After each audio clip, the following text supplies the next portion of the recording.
we've been talking for a bit, yeah. Although, to be fair, I don't think this is very stream-friendly conversation. We need like a red light. Alright.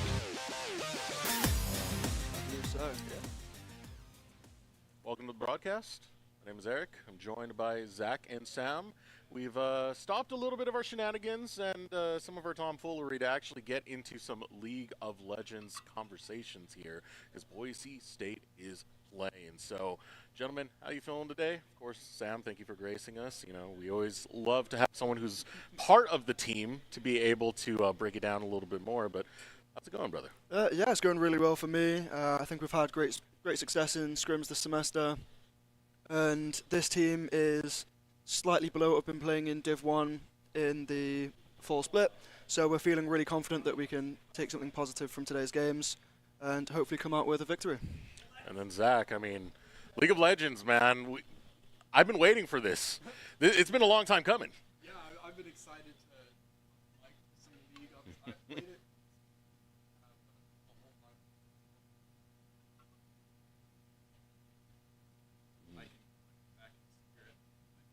Server, but yeah, I'm excited. Yeah, a little bit of revenge on your part, and hopefully some the first win for this roster. Potentially. So you're blaming the team? Yeah, I mean, A little bit of flame? if Nathaniel was here, I'd say. I'll just say. Unfortunate.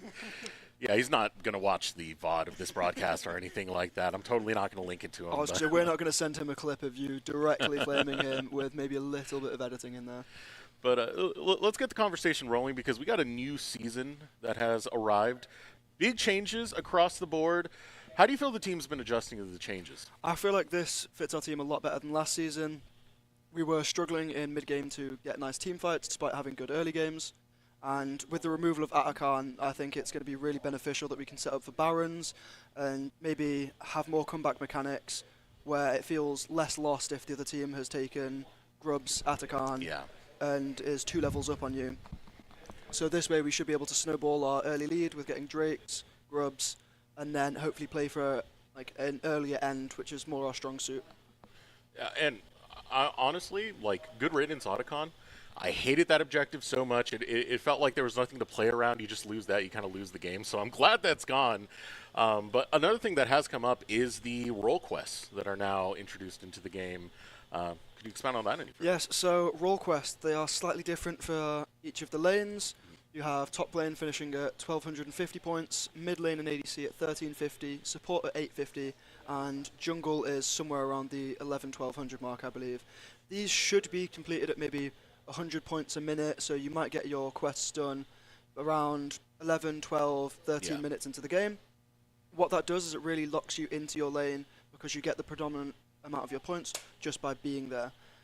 This stops a lot of things like lane swaps, it stops heavy roaming, and really prioritizes lane-focused play, which makes matchups a lot more volatile. Hopefully we're seeing a lot more solo kills, and just more exciting gameplay overall. Once you unlock these quests, it's a big power spike for you and your team. Top lane gets an enhanced teleport, which also allows them to take a combat summoner in lane. Jungle gets increased move speed, XP and gold. Mid lane gets the old boots, old tier 3 boots. And bot lane gets a sum of gold as well as having an additional item slot.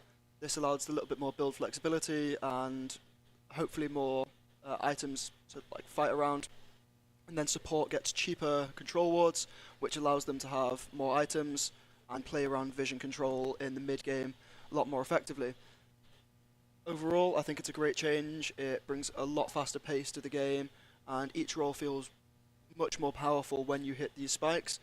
Look for specifically in top lane, when somebody unlocks that teleport, they should look to get players on the map, whilst being able to maybe snowball lane a little bit more than they would have in the last season. Yeah, and then Zach, you can just use this as an excuse now. You know, you had to play in the Otacon season, so you didn't have these. This is the reason why it was a rough season. Apparently I was speaking telepathically to you guys on the desk. People at home couldn't hear me, unfortunately. But I'd like to ask, like, I felt like for kind of a while in League, it was like bot lane, bot lane, bot lane. Everybody flip bot lane, jungle pass bot, everyone fights for dragons. Is that has that changed now with these quests? Is it a bit more like everyone's just kind of locked in a bit more? It's less flippy? I think there's always going to be an essence of playing around bot lane. It's a very strong carry role, especially in organised competition. But it really does open up for top laners to have some carries, and it is viable to start playing around your top lane, hitting those increased XP rewards. Getting to level 16 faster has allowed things like Kayle to become very, very dominant. And even rogue picks like Varus and Anivia are currently highest win rates in that lane, where they're benefiting a lot from the increased XP.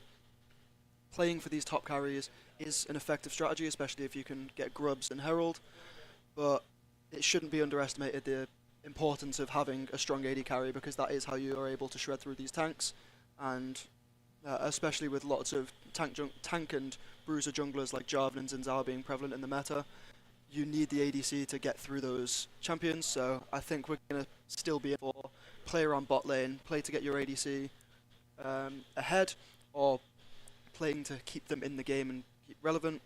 That's probably where we'll stay around for at least the first few games of the season, until people maybe find niche picks in top lane where they can play around these carries. Brand looks interesting, doesn't it? Yes, that will likely be going into the jungle for Hydro there. He's been piloting it a lot in solo queue, thinks it's very strong this season, and really offers that team fight ult and big burst of damage. With the enemy team having Wukong, Sivir, Sona, they're probably going to look for these big team fights, and hopefully that helps dissuade them from bunching up, maybe getting some picks early and stopping the Sivir from taking over. It's a hard team to lock down, looking over on Colorado State side. Considering you have the movement speed from the On the Hunt, you also get movement speed from Sona at the same time. So they can look to try and utilize that to play for these team fights, or play away from them and wait for those big cooldowns to be used.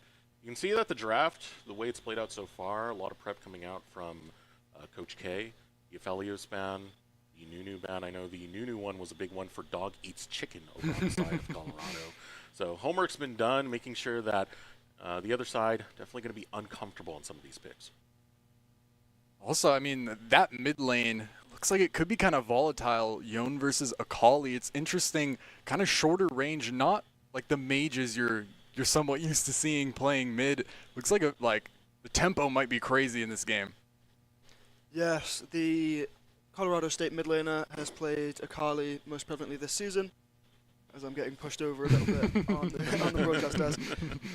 But Yone was one of the picks that we'd identified that may be taken from either side. So we specifically came into this game wanting to have a Yone draft, take that's away my some first of the picks pick, from Colorado right? State, and I believe hopefully it'll be a very volatile matchup. But with maybe roamers from the Alistar, should have some impact on this lane, whereas Sona may be less able to leave that and unlock the Akali. I'm going to double back onto that engage, by the way, coming out from Colorado State side, because that is pretty feisty, man. Once you grab that Ornn, that means the engage is pretty much in your hands to how you want to play this. Ornn, Call the Forge God, Wukong, you have the Cyclone, and of course that Sivir ultimate to keep that forward momentum. I do think there's decent counter engage, like Alistair can push away a lot of what Colorado State want to do, but it's definitely going to be a tricky game. I feel like the problem is kind of, at least for Colorado State, might be catching someone, because it's a pretty elusive composition, at least with the Ezreal, Alistar. They're not really like the most killable bot lane of all time. And I mean, Yone, depending on how it's played, I'm sure it's going to be played like magnificently. It can be pretty elusive as well, but I think if they're able to lock that down, that could be a key to victory. Yeah, tell me about that magnificent Yone. That magnificent, yes. So that is something we've particularly been looking at this season. He's been spamming it a lot in solo queue, trying to get a lot more familiar with the matchups, the builds, and gain some comfort on that champion. Realistically, this season, there's not very many AD options in the mid lane, but having the AD mid lane opens up AP carry junglers, so we have Zyra, Brand, things like this that suddenly become an option. It's really nice to have that flexibility in the jungle pool, because it can often be flexed to support as well. Yeah. So we really want to put some priority on getting Yone, getting that AD mid locked in, and hopefully it'll be able to scale incredibly well. It seems like it'll be a very volatile matchup, so it could either go very, very sketchy on the side lane for one of these teams. I mean, it's a strong mobile AD, but I think one thing that kind of gets underplayed from time to time is how good it is at engaging team fights. If you're able to catch that ultimate at the right angle, I mean, saw it in LTA North last year, where it was like a 5-man Yone ult that came through and just completely obliterated. Yeah, we remember that. opposing team. Yeah, I definitely remember that. Am I the only one? I am from Europe. I do not remember watching any LTA games last season, but I do remember Zeka having remember a it. big highlight play in Worlds this year on the own. I believe it was a 4-man ult in the quarterfinals, something like that, which really helped that team secure a victory. Unfortunately, they did lose the series to T1 anyway, but it seemed very, very impactful. And you know, if the BSU mid laner plays like Zeka, I think we could be pretty happy. We have a good It chance should of be a winning very this convincing win for BSU. You know, I'll stick it to World's topics now. You know, Stick it to World's Yeah, topics. yeah. I do want to double back over because we talked about how things have been going in the top lane. It has become more potent lane, to say the least, especially in the late game when you do get those additional levels all the way to 20. But it is Ornn who's known for playing weak side and known for just kind of like turtling under the tower if he gets pressure too much. Renekton spikes very early on. Usually when you get those levels going, level 3, suddenly you're already a menace that has to be dealt with. How do we feel about that matchup going into it? I feel like we should be able to get prio very early. Having 6 is going to be very important to play around the grubs fight. So ideally we're looking for Boise State to take these grubs early, have prio in the top lane, and I'm not sure how much solo kill threat there'll be, but I think with these spikes it should allow us to get early objectives, have a lot of strength up there, and then later into the game we can have that pseudo front line, Yeah. hope to get a pick potentially, and really it's to play around this mid game and get us through to that. And then I'm also curious about the brand jungle. We've been seeing a lot of strange jungles come out in the new season. I remember I watched like the first game of LCK. I'm like excited. Let's see what these guys are going to bring out. Malphite jungle right away ends up being one of the stronger meta picks. And now even in this game we're seeing brand. But I want to see what type of influence Brand is going to have. Obviously, it's a lot of damage. I'm assuming the clear is going to be real fast because there's just a lot of AoE on top of that. But I want to see the gank potential, what it can actually do on the map once we get out of the jungle. Oh, I was going to say, I feel like every once in a while you kind of see these mage jungle picks, whether it's like the Morgana, for instance, or something even like the Karthus.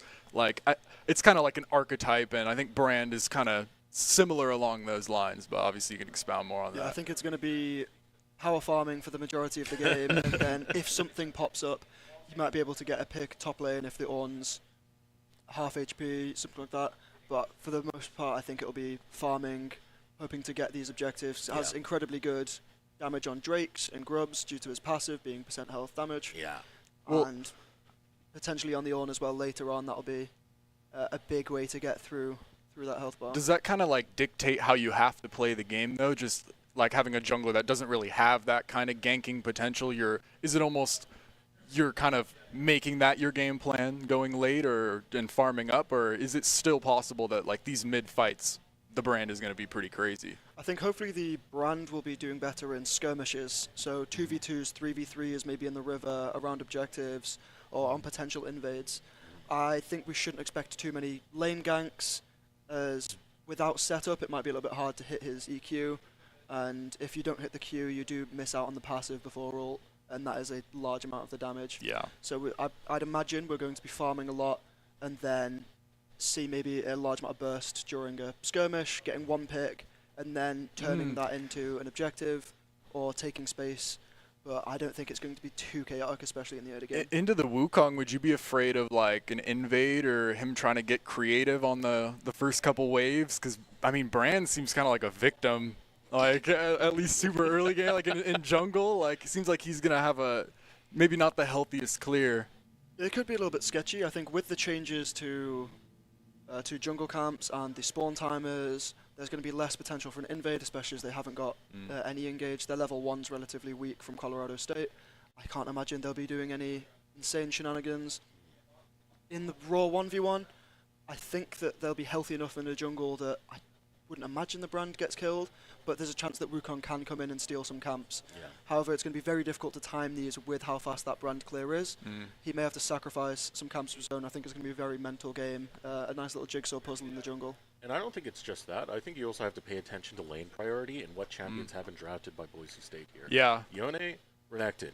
What do they do? They're they gonna can get push, control of their lanes yeah. pretty easily. They're very mobile, and if invade does happen, I think it's more risky for the Wukong to be in the enemy jungle at that point. That's a good point. Yeah, I think a lot of prio is going to be, or a lot of presence has to be on that mid lane. If the Akali gets the Yone pushed in and gets to move first, we all know how much burst that champion has. If the Yone gets to push the Akali in, maybe the Brand will have the opportunity to invade. But I'd assume the Renekton will have prio in top lane most of the time. Having vision to ward off that Wukong will be important as well, because if that Renekton falls behind against the Ornn, it may become worse and worse for that top side. However, we'll hopefully see in the game a very dominant Boise State top lane performance. And yeah, our top lane is out-peaking their top lane. That's what I'm saying. Okay. You heard the words here, man. I mean, if it bias. does go late, though, if things bias. don't go exactly to plan, who do you think kind of has the better composition? Of course, like Ezreal All-Star versus Sivir Sona, I feel like that might go the way of Colorado State a little bit, but other lanes, I feel like, I mean, I think the Yone probably outscales the Akali pretty handedly. So I've always found the answer to this is another question. Can Sivir hit? Is Sivir allowed to auto-attack? With the Brand there, it makes it a little bit more difficult. You also have a Yone and a Renekton that's going to be looking to hunt that down. The scaling is really good on the side of Colorado State, but the composition, if they get too grouped up and get picked off at the wrong times, that Sivir's not allowed to do damage. That scaling doesn't mean anything. Yes, I think it's also going to be, where does the Sona position? How good's the Sona's positioning? If the Ornn's the one who can face check these brushes, it's going to be difficult to get onto that back line. Whereas if the Sivir gets caught in the jungle, the Sona gets caught in the jungle, then suddenly a fight's going to be very one-sided towards Boise State. But if it's straight front to back, I think Colorado State has the late game advantage. Yeah. And I mean, really, it's not just about the late game, but what's going to happen in the mid game as well. I'm going to be looking at these neutral objectives. If you get a strong clear on a champion such as Brand, which does have that ability to just kind of power farm for whatever it takes in the early game, right? Yeah. That means you should have first step on grubs, should have first step on the first dragon spawn. Stacking those is a good way to kind of negate that late game advantage that Colorado State are looking to get.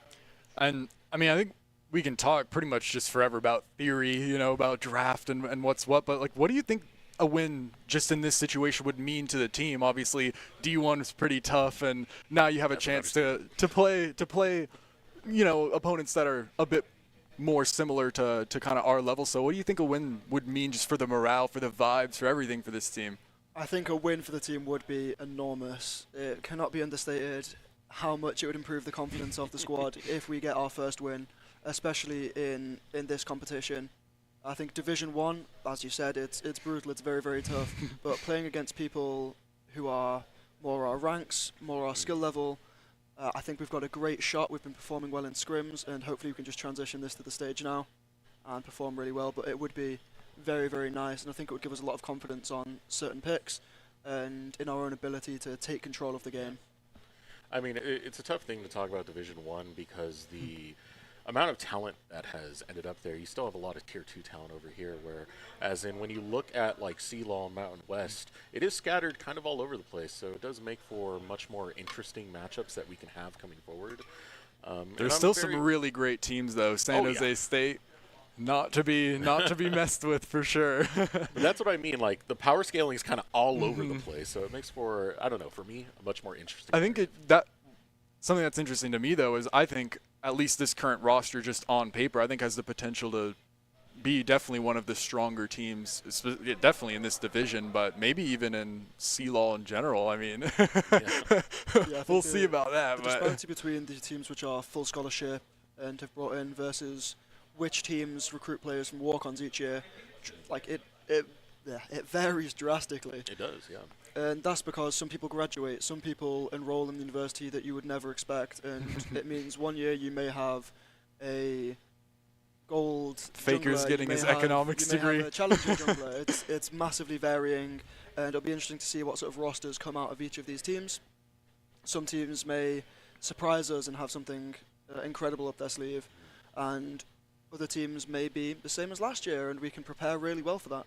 And only time will tell how we perform with our roster. I think we're doing particularly well. We've improved massively since the start of the fall semester, and we're only getting better with more practice under our belt. With 3 scheduled competition games each week, it's definitely going to help us grow, and we're going to solidify comps the way we want to play on our terms, and really take the game to these oppositions, particularly in this division. I like what you said earlier just about the confidence, because I think that's just so true. Of you can be doing the right thing and you can be getting better and improving and ranking up and getting coaching and just being a better player, but like it just feels good to see the wins, you know, like no matter what, like improvement is improvement regardless of results for the most part, but it feels good to get the results.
It's me, your Idaho Central Credit Union app. Rough morning. Is that a mobile deposit? I got this. Beat it, Charlie. We're making money moves here. Cha-ching. And done. Charlie, come on, outside. Sorry about the mess. I'd help if I had hands. The closest Idaho Central Credit Union branch is in your pocket. Scott Matlock, underrated recruit, has built himself into one of the best defensive players in the Mountain West. What would you do if you couldn't fail? Would you see every setback as a catalyst to keep going? This is the innovator's mindset, because innovation demands daring.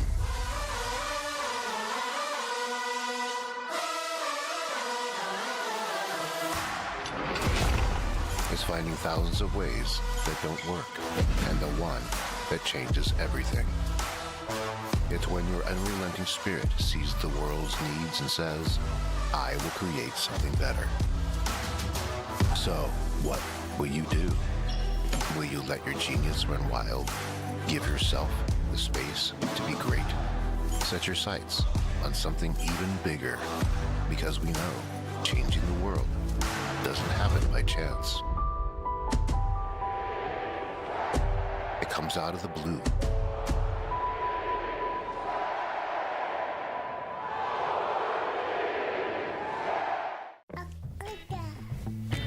No. Come on, where is it? Dave, it's your Idaho Central app here. Any chance you're missing a debit card? Let's get that taken care of for you. With ICCU's card control, you can turn any card off with the tap of your finger. You've got it. And back on again. Out, out, out, out. The closest Idaho Central Credit Union branch.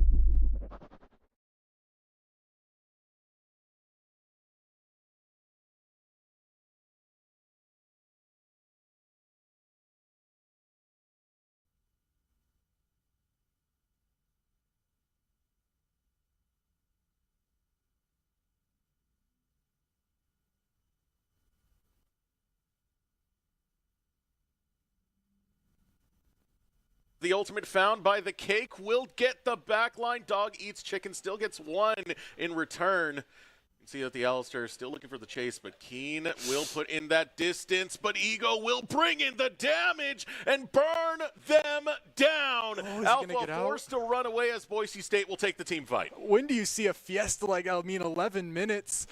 I guess it's about time. All the TPs came through, 5v5, and Broncos are going to get the Dragon here. That's their second of the game so far. Yeah, 5v5, quests complete.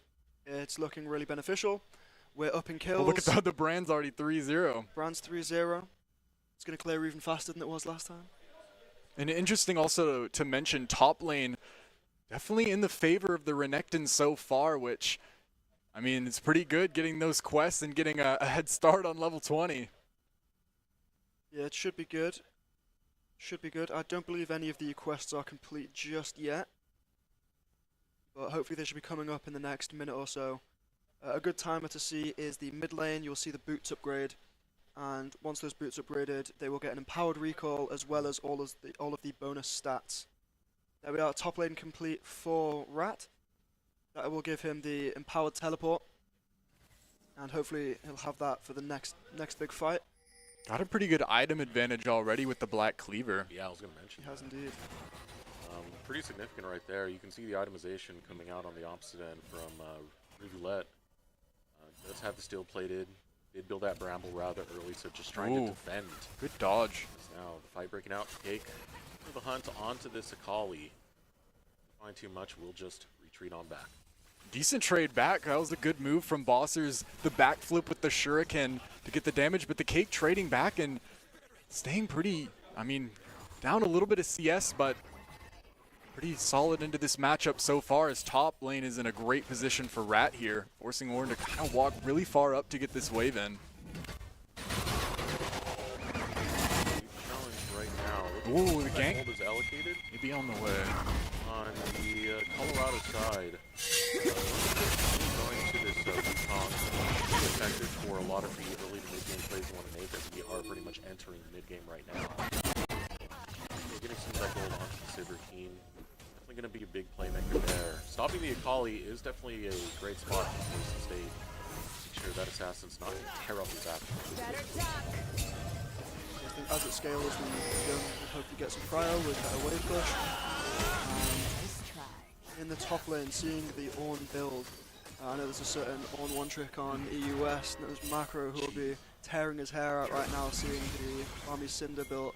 He's a large hater of that item, so it'll be interesting to see if he goes all the way with that. Yeah, I don't know. That's a weird one to grab early, as ultimate going to be used by the Cake. Now the dive over on the bot lane. Dog eats chicken will destroy Paint Liquor. Gets out with the dive with ease. That's bad, because, I mean, that turret's pretty much dead to rights now, as low as it was. Cake trying to get a little bit of push back and make a play towards top. The rest of the Broncos kind of group up, but Autumn Camps could be in trouble here. Yes, it looks like Boise State are going to trade that bottom tier 1 for the Rift Herald. And hopefully that will be able to crack open mid before the next fight. Give them something to play around, hopefully get some cryo ahead of the next Drake. Or they may use it early to just get this tower and trade some gold back with the platings. We'll see what Colorado State is up to right here. I mean, so far, this Wukong has been pretty impactful. I mean, that last dive even got the kill onto the Sivir, which again works well for your late game scaling that you're looking to get. So sharing a lot of the love, really trying to shut down this bottom lane. Paint Liquor definitely having a lot of struggle with those 3 deaths, but we do see where the power is coming from Colorado. He's getting put pretty far behind, and really defensive build, the Trinity Force coming out on the Ezreal. It's good procs the Sheen, but it's not exactly maximum damage. Be looking to live as long as possible just to output. Right now it's just kind of making sure these lanes are out for whatever comes up next on the map. Ornn's moved down into bot lane. Interesting matchups as the Sona and the Sivir are pushing Rat in top, but I think they're okay with this for now. Everyone's hitting their item breakpoints now. The Ornn's hit his first item. The Akali's just picked up Gunblade and base. And everyone's sitting on their first item spike. Some of the notable things, the Brand is not ahead of the Wukong, but is slightly ahead of the tempo compared to everyone else. They're both junglers on an item and a half, so will likely be big powerhouses in this fight coming up. I anticipate that over this next Drake there's probably going to be a lot of ultimates and summoners blown as they contest and really be a big swinging point in this match. Need to kind of set up vision around the pit already. The Broncos kind of have a head start. Rat getting forced into the tower. It's a lot of money on Keen. The Sivir has already gotten a turret and now is able to kind of take a lot more plates, kind of funneling a lot of gold towards there. If she can hit, it's going to be dangerous, and Rat's getting ran down already. Yeah, they're straight up going for the dive on the Rat. Cyclone comes out, followed by the Crescendo. Keen will acquire his 3rd kill of the game. The trade-off will be Dragon for Boise State. I mean, I think that might be worth, especially with the Herald coming down mid as well. Only Rivulet there to match it, but top is gone, and that's a lot of money on Keen here. Yeah, and with both of those objectives taken, the summer spells burn may not be too impactful for fights, but they may allow people to get some picks coming up in the next few minutes. Losses galore has been moving pretty good on the Akali, I have to say, at least these micro fights, but All right, face. Oh, that Snipe from the wow. Oh, and a TP, this could be bad for Rivulet. All right, question: would you call Paint Liquor a scumbag for stealing that away, or is it just as planned? Well, Forge God can come out. Got to hold that out a little bit longer because this Alistair's not long for this world. Gonna get chopped up by the Butcher. Keen will grab his 4th kill. Goes on a killing spree on top of it. Tower gonna survive in the bot lane. The bounty now for Keen. Not surprised. Cole probably finished. Well, it is finished. That's a lot of money now on the carry, although Colorado State is still about 3,000 behind here. Oh, this could be dangerous. Lucky's Chicken gets spotted though, and trying to steal that red buff away in the cover of the night. Quick notice to our viewers: Colorado State. Oh, On the red side, no cyclone now coming out. Doggy's Chicken putting in a lot of the work. Look to play defensively.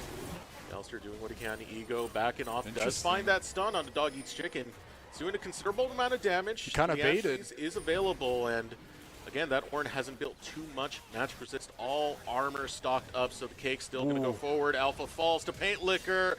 You can see the Alistair will be able to get the stun. That's a big shutdown if Ego can find it. Whoa. Paint Liquor goes in, a double kill for Keen. Paint Liquor wants the shutdown, but it's Rat who cashes in. finally, Keen here gets shut down.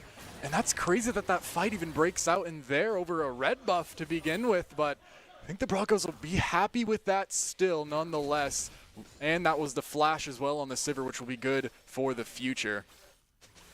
Yes, we're looking at the Baron spawning in 15 seconds. They could look to pressure that with the no-sum Sivir. We'll see if the Cake has his item in base after he takes this wave. But the Sivir looking incredibly strong with the IE completed. That's insane. Yeah, It's going to be protect the president from Colorado State. And Well, Sivir can protect herself to a certain extent, right? yes, it's going to be, can they get through to her without the flash, without the barrier? Looking for maybe teleport play from the Renekton, a big Yonor, a flank from the Alistar, anything to try and pick the Sivir off before the fight would really open things up for Boise State. And on the side of Colorado, they're going to be looking to protect the Sivir, heal. The Ornn may not go as deep, and we'll see how the next fight unfolds. They've really got 5 minutes to punish here. Try and get what they can. I mean, this is what's making it so difficult. It's a Colorado State game. They're the ones who are playing aggressively with a lot of these engages, really led by this Wukong pick. Now, here we go, over in the top lane. Roulette, going to use Call of the Forge God, gets stunned up, is still able to get the R2 out, but it doesn't matter. He is burnt down, and Rat grabs the kill. Now Paint Liquor on Alpha. Wow. Alpha gets picked off by a Mystic shot. Keen now on the run. You got to hunt down this Sivir. Headbutt pulverized to chunk him out. Will use that blast plant, but gets caught up in the sky by Paint Liquor. Money's going back the other way, and Baron is potentially on the table now with all of those kills. It's super early, only 21 minutes, but they're going to burst it down with that brand damage. I think as the Wukong here, if you're able to make it, do you risk trying to flip it and steal it? Or do you just leave on the map, try and get something else in exchange? It looks like the Colorado State jungler is going to give the Baron over to Boise State. And that's really, really big for the Broncos. Money is like gotten pretty even though now. Actually, Colorado State is leading, even though the Baron will probably let them get a bit more of an advantage, pushing off that some turrets. And also, I have to say though, Ego might be playing with fire, and I'm not just saying that because he's Brand, but he is stepping up unafraid to get in melee range on the Brand. I mean, it's such a big misplay by Rivulet to overextend like that, and then everyone else trying to catch out and return fire just on digging that the play in hole. the top lane. That was pretty much just getting them all in, getting them to suffer, and bringing that pain on through. Now looking at what's coming next. Alistair going to lead the charge, won't find the stun just yet. Rivulet over on the opposite side. Dragon has now spawned. Out comes the boomerang, a little bit of chip damage, but battle line's drawn towards the Drake. Look at this vision control. It's so good for the Broncos. That Colorado State has to clear so much out if they want to push into It's this. whether this Wukong from behind can find a big flank. Call the Forge God, and look at that. They're Call the Meek fighting. does not stop the R2 once more. Now the Cake looking for the angle in, needs to find King. Ooh, and an ult. Fate Sealed finds Keen. Keen's in a lot of trouble. Mystic Nice. Shot doesn't land, but the auto will still go through. Now looking for Oh, Ego. they're so low. Ego's already burnt out a lot of his damage. Doesn't have much left in the Oh. tank, and neither does Boise State as Colorado strike back. Target priority, I think, might have been a little sketchy there. Seemed like everyone on the Rams side got so low, but they just didn't end up getting finished off and had a chance to flip that fight in a big way. One positive thing to note for Boise State, they did secure the Drake. That puts them on Soul Point. There will be the Chemtech Soul. The Chemtech Soul giving bonus damage when you are low. This could be beneficial for that fight where the Wukong ult starts to chip you down, the Sivir boomerangs, Yeah. and then maybe if the Brand's getting a little bit low, it ramps up that damage. So we could see some big turnarounds in later fight if they do get that soul. They lost all their Baron buff, though. So unfortunate. I thought that that was going to be their way into kind of snowballing and building up a further lead, but instead, Snowball rolled against gravity and went back towards them, and now the Rams are the ones with the gold. Yes, unfortunately we couldn't pull off a little Sisyphus. We did drop the boulder and it has rolled back upon us. Now they got to push it back up. I mean, that always hurts when you get the negative Baron power play. That's a 6K deficit now. Colorado really taking it right there. I mean, you got to commend Boise State a little bit for knowing what the target was. It was the Sivir, but how much are you giving up in positioning in the fight to actually take Keen down? It was too much in that last team fight. There's still other threats on the team as well. I mean, the Akali chunking now with those items. Gonna be doing a lot of burst damage into all this, kind of a lot of weak-ish players. I mean, the Yone, pretty squishy. Ezreal, despite building the Tunneler and the Triforce, still not really enough health to contend with it for too long. I believe we'll be getting up to the level breakpoint for the Ornn where he starts upgrading his team's items. You can see that he has upgraded the Wukong's Trinity Force, giving those bonus stats. Each one is about 1,000 gold worth of stats. So Ooh, what an ult. Ooh, Fate Sealed comes out looking to take down Bossers, but Bossers returns with the Haymaker, and the Yone's down. I have to say, going into this, I really thought that lane was going to go the way of the Yone, but Bossers has been playing really, really well mechanically, but the engage comes through. Ooh, yeah, you get a great headbutt pulverize over the wall. Will score 1 kill for Paint Liquor. So ultimately on the map, you do get a 1-for-1 trade. Mid laner for support.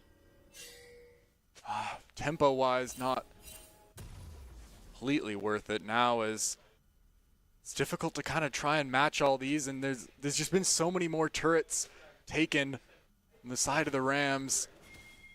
Their lanes can just go so much further up now as their Ornn pushes this one out bottom and now has a great window to go wherever he pleases.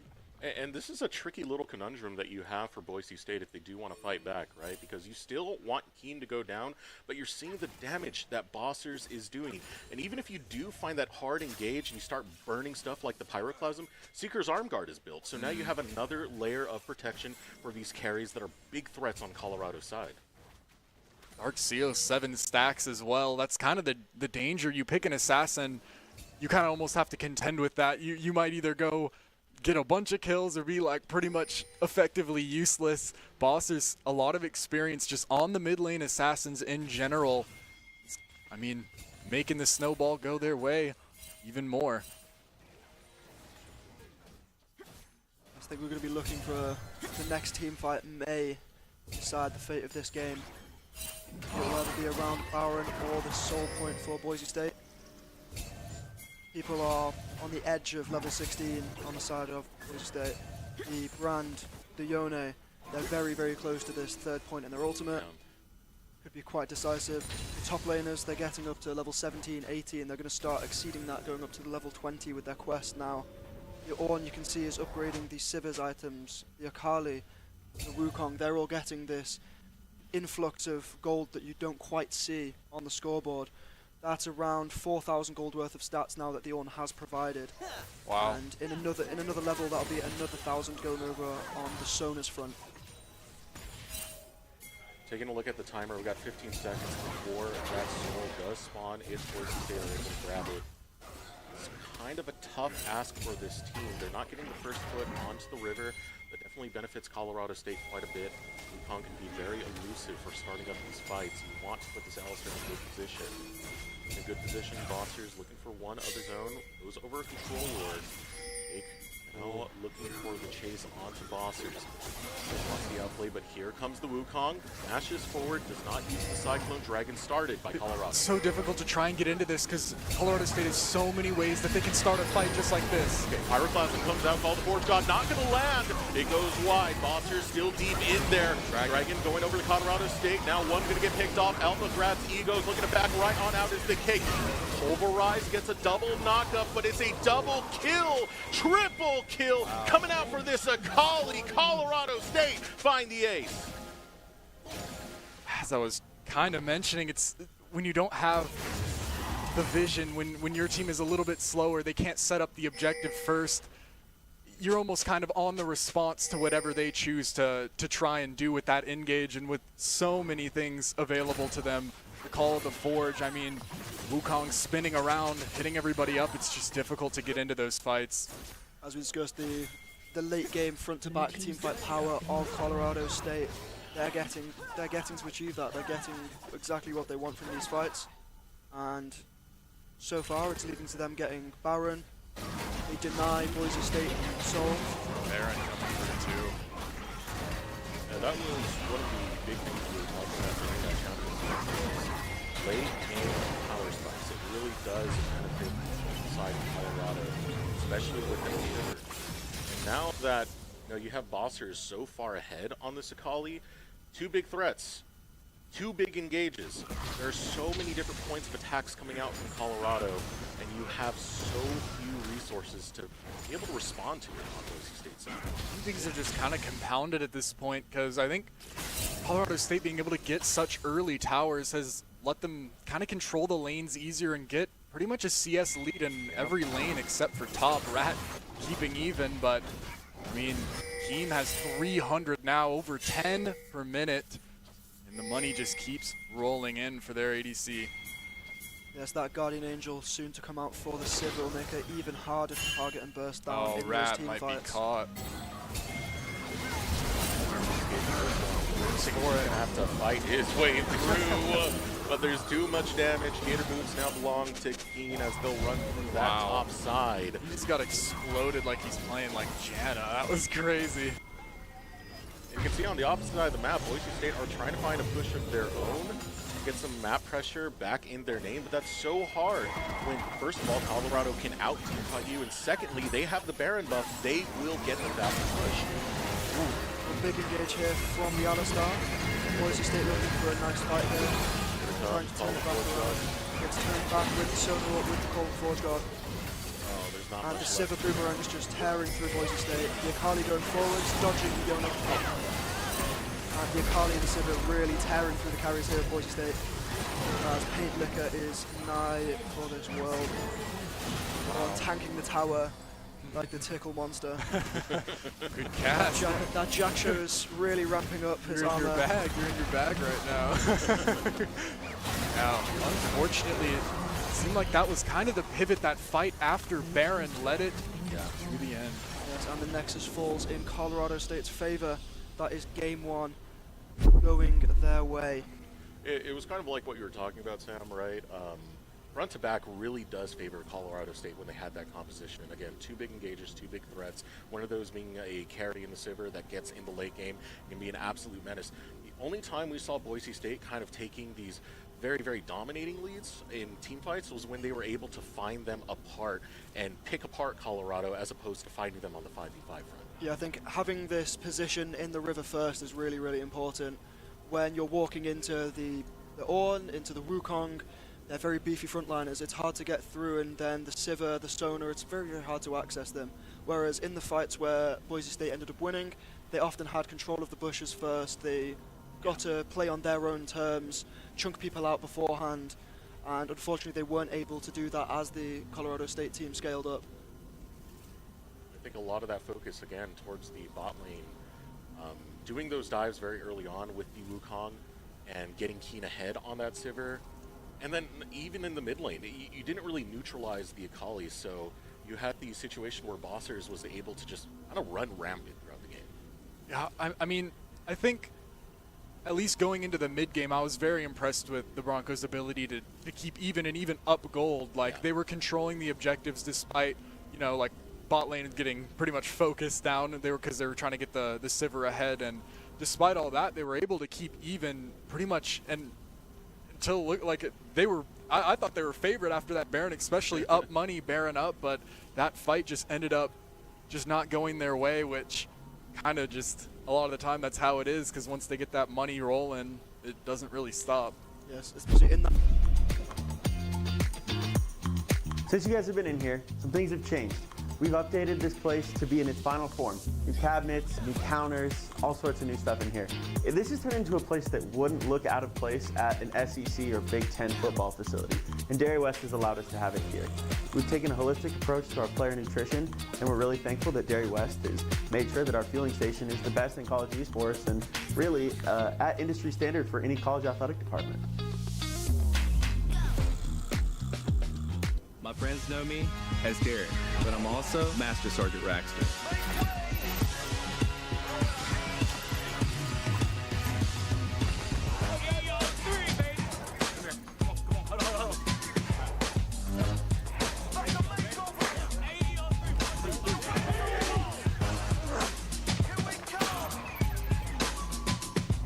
This is my life in the Air National Guard. Scott Matlock, underrated recruit, has built himself into one of the best defensive players in the Mountain West. What would you do if you couldn't fail? Would you see every setback as a catalyst to keep going? This is the innovator's mindset, because innovation demands daring.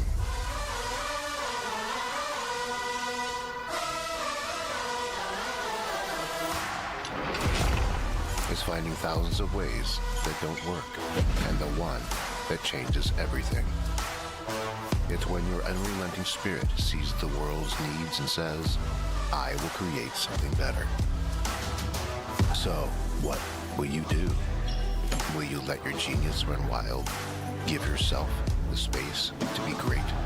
Set your sights on something even bigger, because we know changing the world doesn't happen by chance.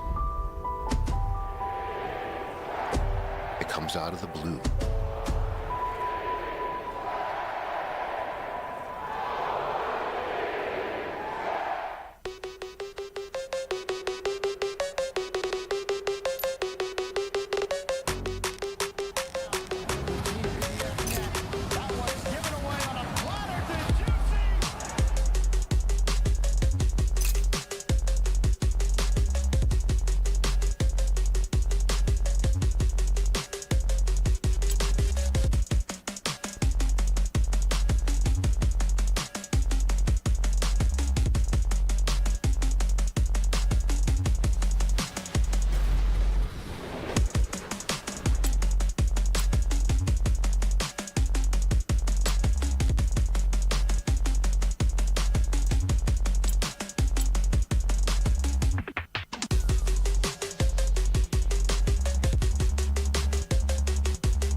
No. Come on, where is it? Dave, it's your Idaho Central app here. Any chance you're missing a debit card? Let's get that taken care of for you. With ICCU's card control, you can turn any card off with the tap of your finger. You got it. And back on again. Out, out, out, out. The closest Idaho Central Credit Union branch is in your pocket. It's me, your Idaho Central Credit Union app. Rough morning. Is that a mobile deposit? I got this. Beat it, Charlie. We're making money moves here. Cha-ching. And done. Charlie, come on, outside. Sorry about the mess. I'd help if I had hands. The closest Idaho Central Credit Union branch is in your pocket.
back, everyone, to the Boise State Esports Arena. We are joined for some more League of Legends action. My name is Eric, followed by Zach and Sam, players for Boise State's League of Legends team. And this last game, Boise State did take the L. I felt like a lot of it came to some compositional stuff, definitely the front to back and trying to challenge that directly. Did not work out that well, but this is Fearless Draft, so that means a lot of the champions we just saw off the table. Yes, coming into this next game, they're going to lose a lot of these front-to-back picks.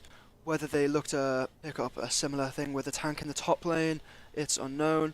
They haven't got particularly many of them in the tank looking at their OPGG, but we may see them pivot towards a carry. We may ban out some of their safer options and really try and skill check this top lane. And it looks like mid lane will likely be volatile again.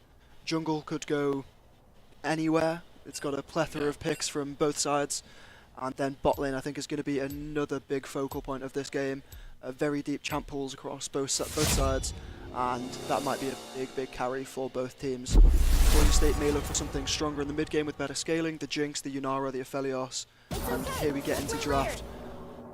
It's funny you mentioned the champ pools, because I was almost gonna say something kind of counter to that. I feel like look at the OPGGs. Like I feel like a lot of these players have played like their most confident pick. That was game one, and so now with the Fearless, I think it might be a little bit more dubious going forward here of what they're gonna select. Of course, Nunu still being banned. The Silas ban coming out there indicates that Boise State are likely trying to get a Malphite jungle on the cards. That's a really strong pick this patch. We've seen a lot of prevalence across pro play in almost all regions, and it is a big terror in solo queue as well, one of the highest ban rates across, I believe, most major regions. Yeah, and especially considering you are on blue side, that will give you first pick. So the initiative is on to Boise State to grab that Malphite.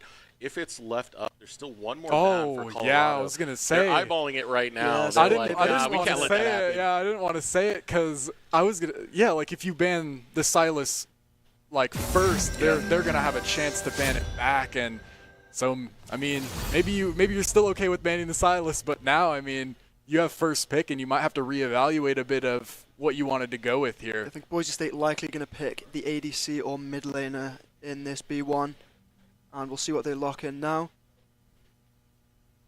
But probably it's something safe.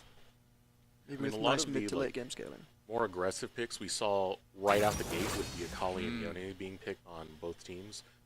But J4 instead is very stock standard. We've seen J4 a lot throughout most of the seasons of League of Legends, but it's because his kit is relatively simple, right? You get early ganks with the Flag and Drag, and you are kind of this team fight frontline initiator that can lock down some of these more heftier picks. I'm also looking at this Yunara right here. Is Jarvan not like... He might literally be the exact ideological opposite of Brand Jungle. Yes, heavy on the ganks, yeah. Like, I mean, it's a complete pivot. It's like, we tried it. Okay, now we're going from to heavy Jarvan. farming jungle to gank central. The Yunara here is a somewhat mobile ADC. When the ultimate's popped, she does get a dash. She can jump out of the Jarvan Cataclysm. Yeah. However, when that ultimate is down, she will have to burn flash to get out of that Jarvan ult. The Poppy coming in here to neutralize the Jarvan really takes a lot of sting out of that champion. See if they lock it in, and they do. This is a big flex. It can go support, jungle, top lane, and I imagine Boise State are going to have that on their minds when they're picking the rest of their champions. With Aphelios coming in to counter the scaling of the Yunara. A lot of agency in lane with that Aphelios. Also very highly played. Sorry for interrupting you, but very highly played by Keen here as well. Actually, their most played ADC, at least in the solo queue. So kind of trying to take it from them. Yes, and the Talia. That is one of the Cake's comfort picks. One of his top 3 champions that he plays. Really looking to have some comfort in this game on the side of bottom mid. Some solid scaling coming out from the 2 carries there. And then the good thing about Talia, I mean, you do get good wave clear, but you also get good roam. Reaver's Wall can get you anywhere across the map you need to be. Lots of terrain being built up by Boise State. To me, that's always a little bit worrisome when there's Poppy on the opposite side at the same time, but here comes the next lock in for Colorado. It will be the Ahri to contest the Talia. So again, a very volatile mid lane matchup. The Ahri is going to be looking to get a lot of picks, looking to get a lot of agency on the map. Whether she's able to get prio against the Taliyah, that is another story. So hopefully we'll see on the side of Boise State they can push out the wave, have first move, and really punish that Ahri pick. However, if the Ahri is able to get out of lane safely, get to that mid game, the Taliyah is immobile, the Aphelios is immobile. They are going to have the opportunity to get a bunch of picks. This is the Lulu ban coming out from Colorado State, really trying to take away the peel for the Aphelios. We see a Shen ban from Boise State, trying to take away the safe top lane picks. Don't think that the Poppy's going into that top lane itself. I think already Boise State their composition looks a lot more capable of kind of not just movement, just like as it is, like they don't have a bunch of dashes, they don't have a bunch of hypermobile characters, but the Jarvan and the Taliyah I feel like can set up those fights a lot better, and they might have been missing a bit of that last game with like Renekton Brand. You know, they're not exactly like the point of attack. I mean, Renekton might be, but like big team play, I like how this is looking so far. I mean, what I see is a lot of mid-game tools, a lot of tools that come online rather early for the side of Boise State. Minus the Aphelios, that's kind of your late-game contingency that you have to try and scale up. But again, a lot of the protection for the Aphelios did get banned away in this phase 2. Lulu and Thresh both off the map right now. It's going to be Braum locked in to try and protect this Yunara, also give some good engage on the side of Colorado. What do Boise have left in that support pool? They're going for the Gnar blind pick in the top lane. And the Nico. Nico. Interesting. I know this has been a pick that Rincadon has been looking at for a while, really wanted to bring it out, thinks it has so much agency on the map. Getting to roam, getting this big team fight ultimate, hopefully able to punish that Braum, punish the Yunara. See if Colorado State can count. Let's see how good their maths teaching is. And the Gwen coming out as the 5th pick into the Gnar. But this is potentially a flex. It could be Gwen jungle, it could be Poppy top. We'll find out when we load into the game. Both matchups, probably skill matchups into the Gnar. The Poppy can obviously deny the jump, whereas the Gwen can deny some of that follow-up with her W if it's well-timed. Can burst down Mega Gnar quite nicely with her passive. Should be very, very interesting in these mid-game team fights, especially in some skirmishes, maybe 2v2s and top side if both junglers are there. Be very, very prevalent. One thing to note with the draft in the bot side, the Aphelios into Yunara matchup, this was played earlier today in the LEC. Kazi dropping 2 pentakills on the Aphelios in that game. Do we think totally that that's watched going to the happen? LEC, right? Yeah, you guys watched the LEC, I watched the LTA North. Do we think we're going to have a replication of that Kazi performance, you know? Anthony, he sounds a bit Czech, potentially. Hopefully we get something really strong out of this. Aphelios, we can have some big pop-off plays if he gets his gun rotations right, and punishing this Yunara if she has ultimate down, or just using Jarvan EQ to block it to really burn that thing. We do got Doc's keys to the game in League of Legends. Focus on a strong comp, play to your comp, remember what the win condition is of that composition, and get that dragon control. Brought to you by Blue Ribbon Painting. Now, talking a little bit more about this, I do want to say I feel like the Poppy denies a lot, and that's why I really like this Nico pick, because it's not something that really dashes in. Usually you try and get a little bit sneaky with it. Maybe you become a ward, become a minion, become some other champion, you know, and get that Pop Blossom going. That gives you engage that the Poppy cannot necessarily deny. I think the team fight potential of the Broncos here is like kind of ridiculous. You can talk about Gnar ult, Nico ult, Jarvan ult, Aphelios ult, potentially, depending on which gun he's on. Like, that's super scary, and I think they might be going towards that, just seeing how they were able to play so well in lane last game and then kind of lost that one, not solely through the mid-game fights, but that was kind of one of the bigger reasons, was just misplaying a bit on those mid-game fights. So it looks like they're trying to compensate for that in a good way here, I think. I think a lot of power in this mid-game for Boise State. Yeah. They'll be looking to punish the carries on the side of Colorado. Hopefully you will see mid-priority from the Taliyah. Bot priority will likely go in the favor of the Yunara early with the Q steroid. It's very, very powerful, has a lot of trading power, a lot of wave clear. And then maybe towards the level 6 to 11 stages, Aphelios gets a lot of scaling from his level ups, which is direct AD, attack speed, or lethality. We'll see which way Paint Liquor decides to go with this. He can get a lot of fighting power and hopefully be a big impact for this team. But I think a big emphasis from Boise State going into this game is going to be vision control. Aphelios is not a mobile champion. He can get caught out pretty easily. And when you have champions like Gwen, like Ahri, that are going to be looking for flanks, you need to make sure this Aphelios is going to stay safe. Yes, they did pinch the Enchanter pool there with the final 2 bans, really trying to limit the safety on the Aphelios. The Nico, not known to be one great for peel, very much used for the ult engage and the team fight. So we'll see how good the positioning from the Boise State AD carry is in this match. And I think the same story goes for Colorado State. Can they position to protect the Unara from the Jarvan, from the Gnar on the flank? Is the Gnar going to be able to have a big team fight ultimate, or will he be neutralized by Gwen zoning him off, the Poppy denying the E? Lots of questions to be answered. I think there'll be lots of small skill checks that maybe go unnoticed in this game. I mean, I've mostly focused this on the Poppy side, but when you look at the terrain generation that's coming out from Boise State, Cataclysm, Weaver's Wall, those are great tools to be utilized by an R. Yeah, true. Yeah, that's a good point. And as well, I mean, you were mentioning the Aphelios that's going to be like protect the president's Secret Service around him, but I mean, do you even think they're going to be able to reach him? Like, maybe it's a noob take, but looking at the Colorado State comp, you got 3 dashes to try. I mean, I suppose, but like there are a lot of melee characters. Doesn't seem like they have that kind of big, just range threat that they had at least in the last match. Yeah, I think they are struggling for this long-range engage. I think they'll try and take some bush control, look for picks with the Ahri, maybe look for stuns with the Poppy, deny single players from getting into a fight, as opposed to this very, very front-to-back focus. They don't have that long-range on engage this time. But I mean, if they use the dash to go in, now our turn, you know, yes, like potentially. Yeah, if they don't get anything from it, it's going to be very, very risky, and I think they may struggle in the mid-game if they go into these big 5v5s, and it could be very, very interesting. But the Ahri is probably going to be very pivotal for getting to that Aphelios. The Gwen ultimate, though, not to be overlooked. That is actually quite long range. It does do a lot of damage, especially on that third cast. And here we are, we get into the game. Looks like the Poppy will actually be jungle and Gwen top, so that's how the flex ends up playing out here. Yes, the Gwen taking Ignite Ghost. Gwen is looking for some solo kills, be very, very strong in the early levels, very, very strong at 6. And the Ghost in the late game team fights will be very impactful.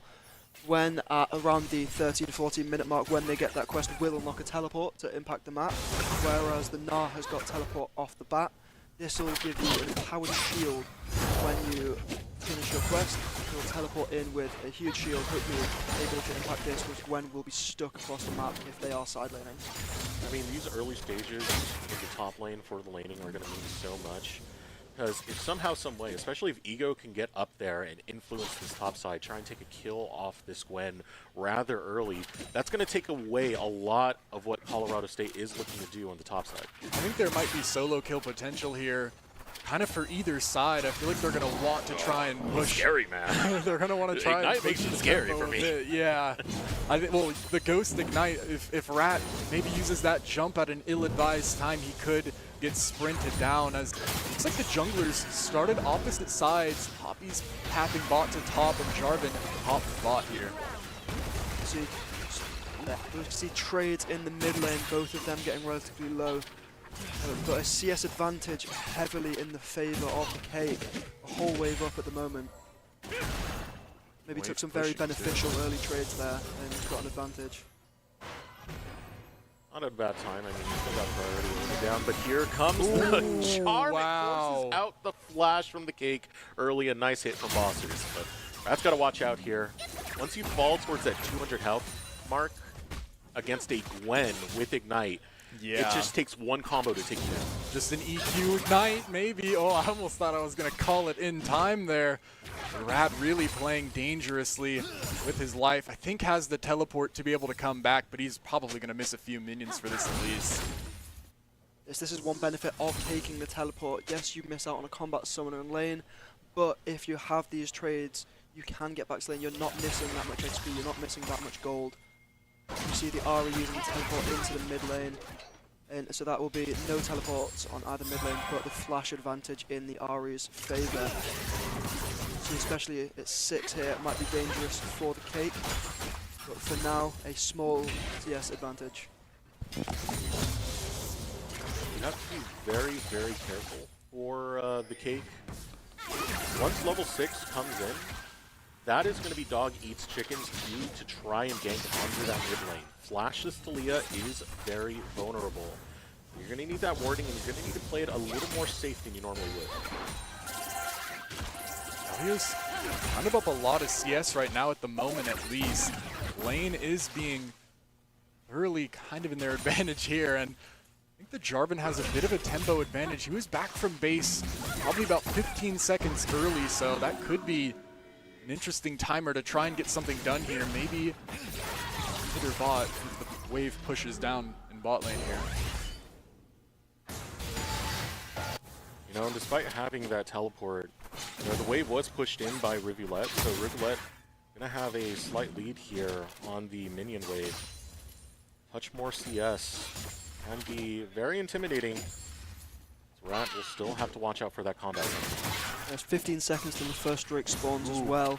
This could be a big fighting point. Big trade onto the cake. That chunks the Talia out. It may make fighting for that first Drake very difficult with no teleport on the What feels Talia. bad about that too is I feel like he only walked up and took that trade because he thought he was going to hit the rock, and then it would all been worth it if he could have gotten the kill, but now pretty much traded his health for not much. But something I'd like to mention is Rat actually having boots here into this makes this a lot easier for him to play as range versus melee. That extra movement speed kind of makes the lane a lot more playable, even if it's not the best, just actual raw statistics. You see the Poppy going to clear Crooks. Oh, here we go. Weaver's Wall gonna force out the Spirit Rush from Bossers. So that ultimate will be down. Still 2 more charges for it. They'll look to just clear the way. there's Rincodon going in with the counting ability check, and the Colorado State mid laner failing it, having to burn that ultimate.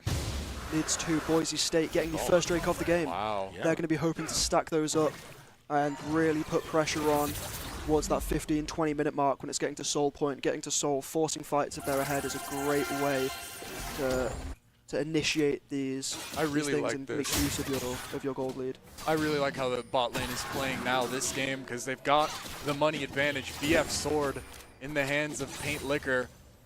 He knows what he's going to do with it, but I like this bot lane has. They were winning the Dragons before last game, but now they've also got the priority to match as well.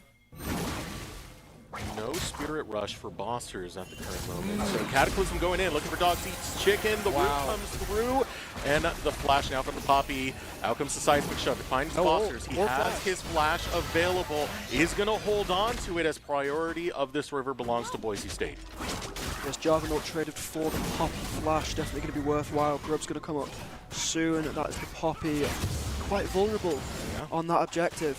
They might be able to pick them off, then secure all 3, but it definitely means they have to position a lot more carefully. Hopefully that means that second objective of the game will go to the side of Boise State, especially if they have lots of cryo in the top lane. Maybe Gnar can push out, utilize that range advantage. But right now we're just looking at an enormous CS diff in bot lane.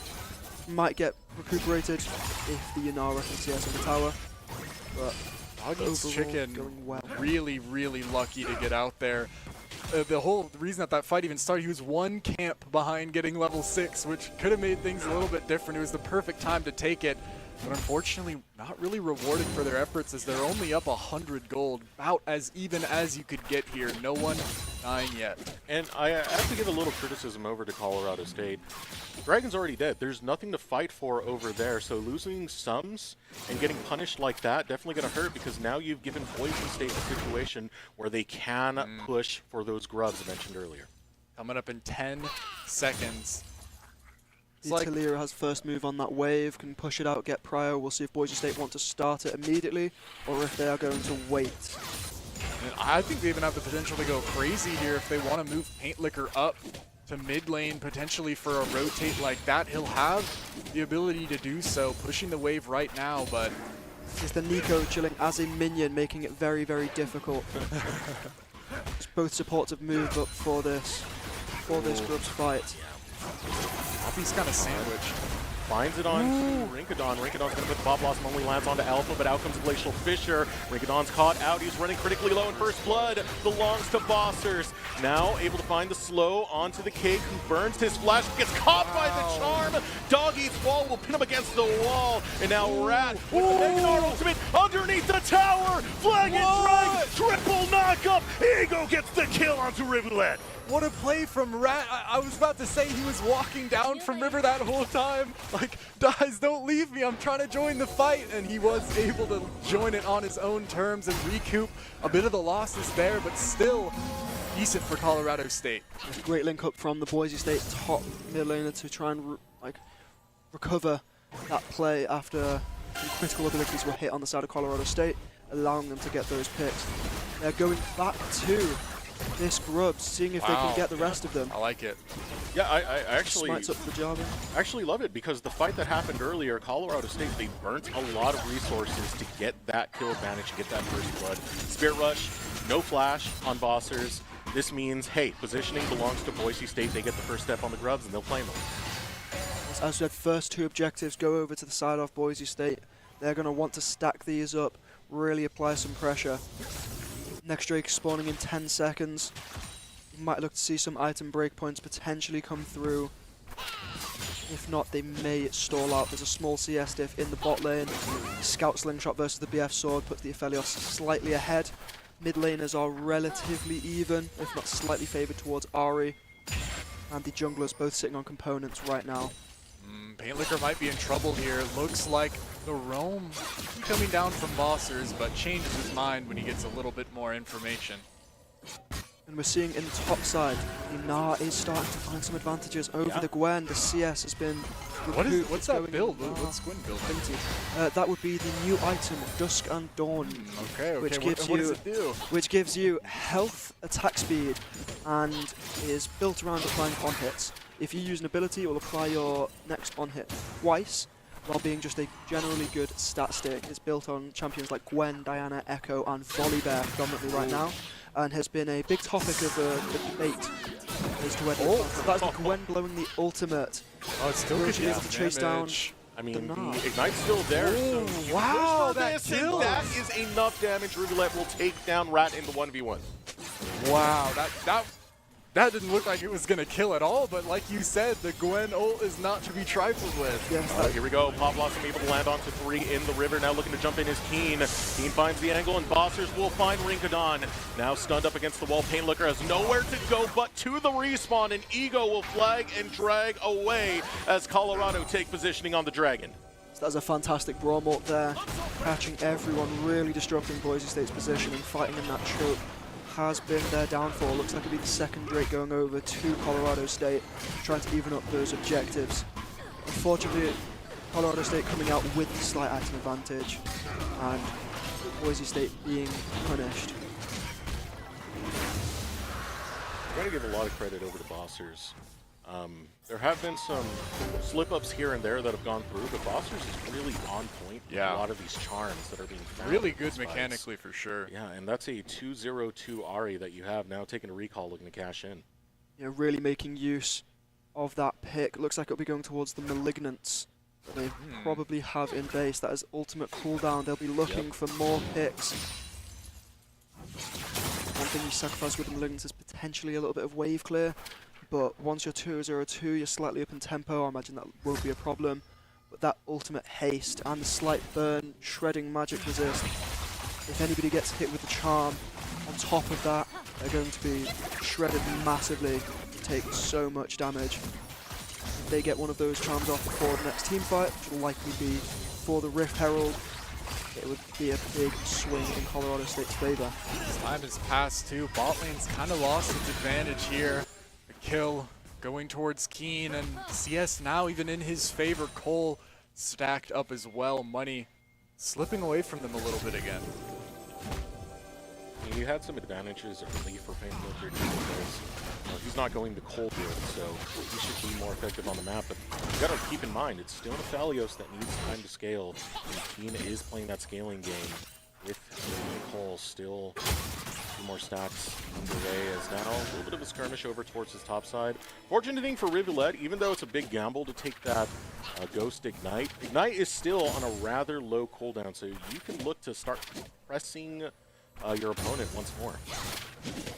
Might not be as great late game as the TP, but if you win enough fights early with it, be ahead enough late game anyway, especially on a character like Gwen, who's going to be going really crazy late. Here we go, Pop Blossom lands, going on to Keen, but turret aggro was not the way you wanted it to go. Ultimate going to be popped off. Wow. Keen picks off in the distance, throws out the Hail Mary and lands it right onto his target. What a snipe! That's the Moon, it's Moon something, I can't remember the exact name of the gun, but the ability, it can go so far and it gives you a second auto if you're able to land it, so Paint Liquor, that's a really, really important kill to grab. Could maybe get most of the turret here with the help of Ego if he chooses. Rad Rose. Yes, it's a little bit of a race in the top side. Oh, They're man. diving, That was the good. Gnar trying to get that This could be really bad. first tower down. Whereas that has gone this way of Boise State. They've taken that bot tier 1. That is a nice little bit of a gold injection for the Aphelios. Let's see if they can play around that as a nice carry as the game progresses to mid and late game. That's the trade we've pretty much had right there. Top lane for bot lane. Very rough for Rat to escape that. It's a Poppy, again, right? You get slammed against the wall. Stun number 1. You try and jump away, and guess what? Steadfast Presence will stop that on top of it. So there's so much you have to deal with in that dive. There's just no real chance for Rat. Still, though, you have to commend Boise, who were able to focus that bot lane before that play happened to get an influx of gold on the Paint Liquor. I have to say, though, compared to last game, at least if the Gnar is like quite behind, getting targeted, getting dove, will always have that great value with the ult. Ezreal, if Ezreal doesn't have money, it's a bit harder to get consistent value, but wow. Oh, on again. I even almost fell for that. I was like, hold on. Even the casting dash is failing. I'm failing the counter skill check. Here we go, Pop Blossom comes out, Spirit Rush is going to get out of the Pop Blossom range. Final charge going to be used for monsters. Ego's still in it, Alpha's deep in, Weaver's Wall comes through, and there's the disengage. That is a lot of summoners blown on the side of Colorado State. That is the mid flash, and both sums from the Braum. They're going to be afraid as this next Drake will come in a few minutes. Maybe they can look to pick the Braum, pick the Ahri, but she will have that ultimate backup to escape. However, if they blow it, the Ahri suddenly has a lot less agency, a lot less threat. But you can really see the damage coming out of the Aphelios. It is feeling really powerful as we look for a pick here onto the Braum. Ego sees an angle, just trying to stop this ward from being taken. Monsters Galore defending over on that top side. That wave. Taking a look at the Dragon timer, about 25 seconds before the next Drake hits the map. One Drake apiece. Gold advantage to Colorado State. The Broncos should have a great opportunity right now to get some vision going, though. The Rams really not completely set up for the Dragon that's spawning like right now. It's only really Rivulet in position, but Broncos unwilling to explore too far into River. It might be a sketchy fight here.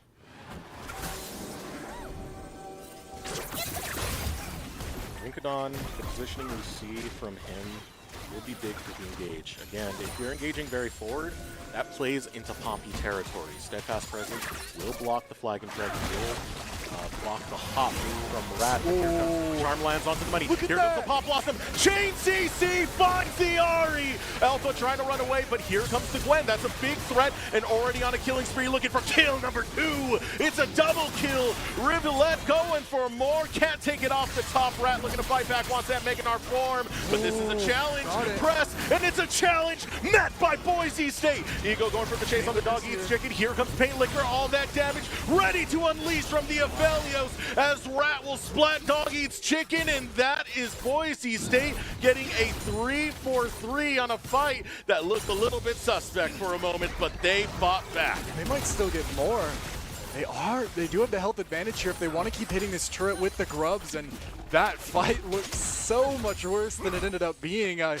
It almost looked like a 1-for-nothing or like a 3-for-nothing at first, sorry, but Rinkadon traded back. Wow, what a great turnaround on that. Oh, Rinkadon's back again already. Looking to make something happen, but think we're almost going to have to redo this because no one got the dragon. Yeah. So put back on the gloves and it's time for round 2. Ooh, nice seismic shove finds Bossers. Bossers will have the Spirit Rush. Again, that Malignance that was mentioned earlier by Sam. Is that CDR going for the ultimate Spirit Rush available? Out comes the Rift Herald as Colorado State will have first touch on the Rift. There's one big cooldown here coming up for Colorado State is that Lunara ultimate. Oh, They in want the to Rift fight before Herald? that comes in. Will Rat be picked off before he does something? Rat gets taken down. Now jumping forward, Dog Eats Chicken. Do some damage, has to flash out. Flag and Drake goes through, finds the mark on the Rivulet. Rivulet is down. Paint Liquor gets the kill. Still going through with the charges. Look at that Yunara swing away. Can they jump onto a prime target? Keen critically low. Rincadon will take him. Ego fighting it tooth and nail, but Paint Liquor is here, and he's kicking this dog right on the backside. We'll use the blast plant right back over towards the dragon, and we want it taken. It's going to be taken by Boise State. Finally able to grab the dragon. Second fight goes their way, and money is now about to go their way. And almost like the reverse of last game, now Paint Liquor's the one getting fed here. Yes, this Aphelios really showing how much damage it can pump out.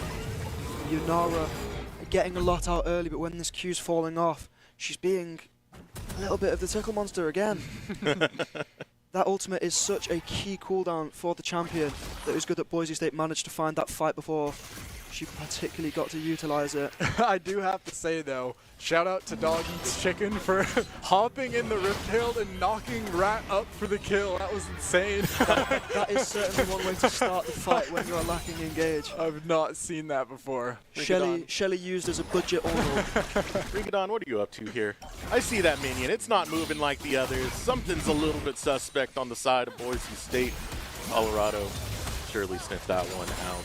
But I do want to give a lot of credit to Rincadon because his ability to clutch out some of these fights, like the first one, we saw it was started off by Bossers landing a charm, and instantly Rincadon flashes in, Pop Blossoms turns it on its head. So this Nico is paying so many dividends on the side of Boise State. Yeah, he's been very, very pivotal in finding some of these re-engages, and it's not going to get any easier for Colorado State. The counting game certainly gets harder, focusing for long, long periods of time, especially if you get to 25, 30 minutes. The waves start to stack up. It's not as easy as are there 6 minions. This season there was changes going in so that now on the cannon wave there's one less caster, one less melee minion. Will they remember the breakpoints for this? Will it make a difference? Will Rincon be able to find any of these big engages once again? Cataclysm able to get a flash out. No, instead it's the ultimate that's going from Keen. Now looking to come in. Here comes the Pop Blossom, lands on the one seismic shove, follows through, and Paint Liquor booty kicker will grab another one. Down a man is Colorado State. Yes, do Boise State look for the Baron here? The enemy jungler is down. They have two options. They can try and trap here, try and get a re-engage, or they can start the Baron for themselves. It looks like they start the Baron for themselves, trying to get this big objective whilst the enemy jungler's down. No smite. Burning it quick. There is the ultimate on the Gwen. This could be a big bit of damage. Are they going to get them off it? Rat's almost up. Ready for ult. Okay, Ego needs to be careful here. Flag and Drag finds its mark onto Rivulet. Rivulet still able to grab the kill. We'll be able to take down one. Rivulet now on the run. Rat runs critically low. Here comes Keen. Keen can close this up, but Paint Liquor has more damage. Can't get charmed out. Bossers looking for the angle. Colorado, they're able to stop the Baron, but it comes at a cost. Both Rivulet and Keen go down. Uncomfortable fight to try and play into for the Rams, and I'm honestly surprised they didn't lose more. I think all in all they played that pretty well, able to stop the Baron, but now kills are finally evened up and the Broncos have the gold lead for the first time in what seems like forever this game.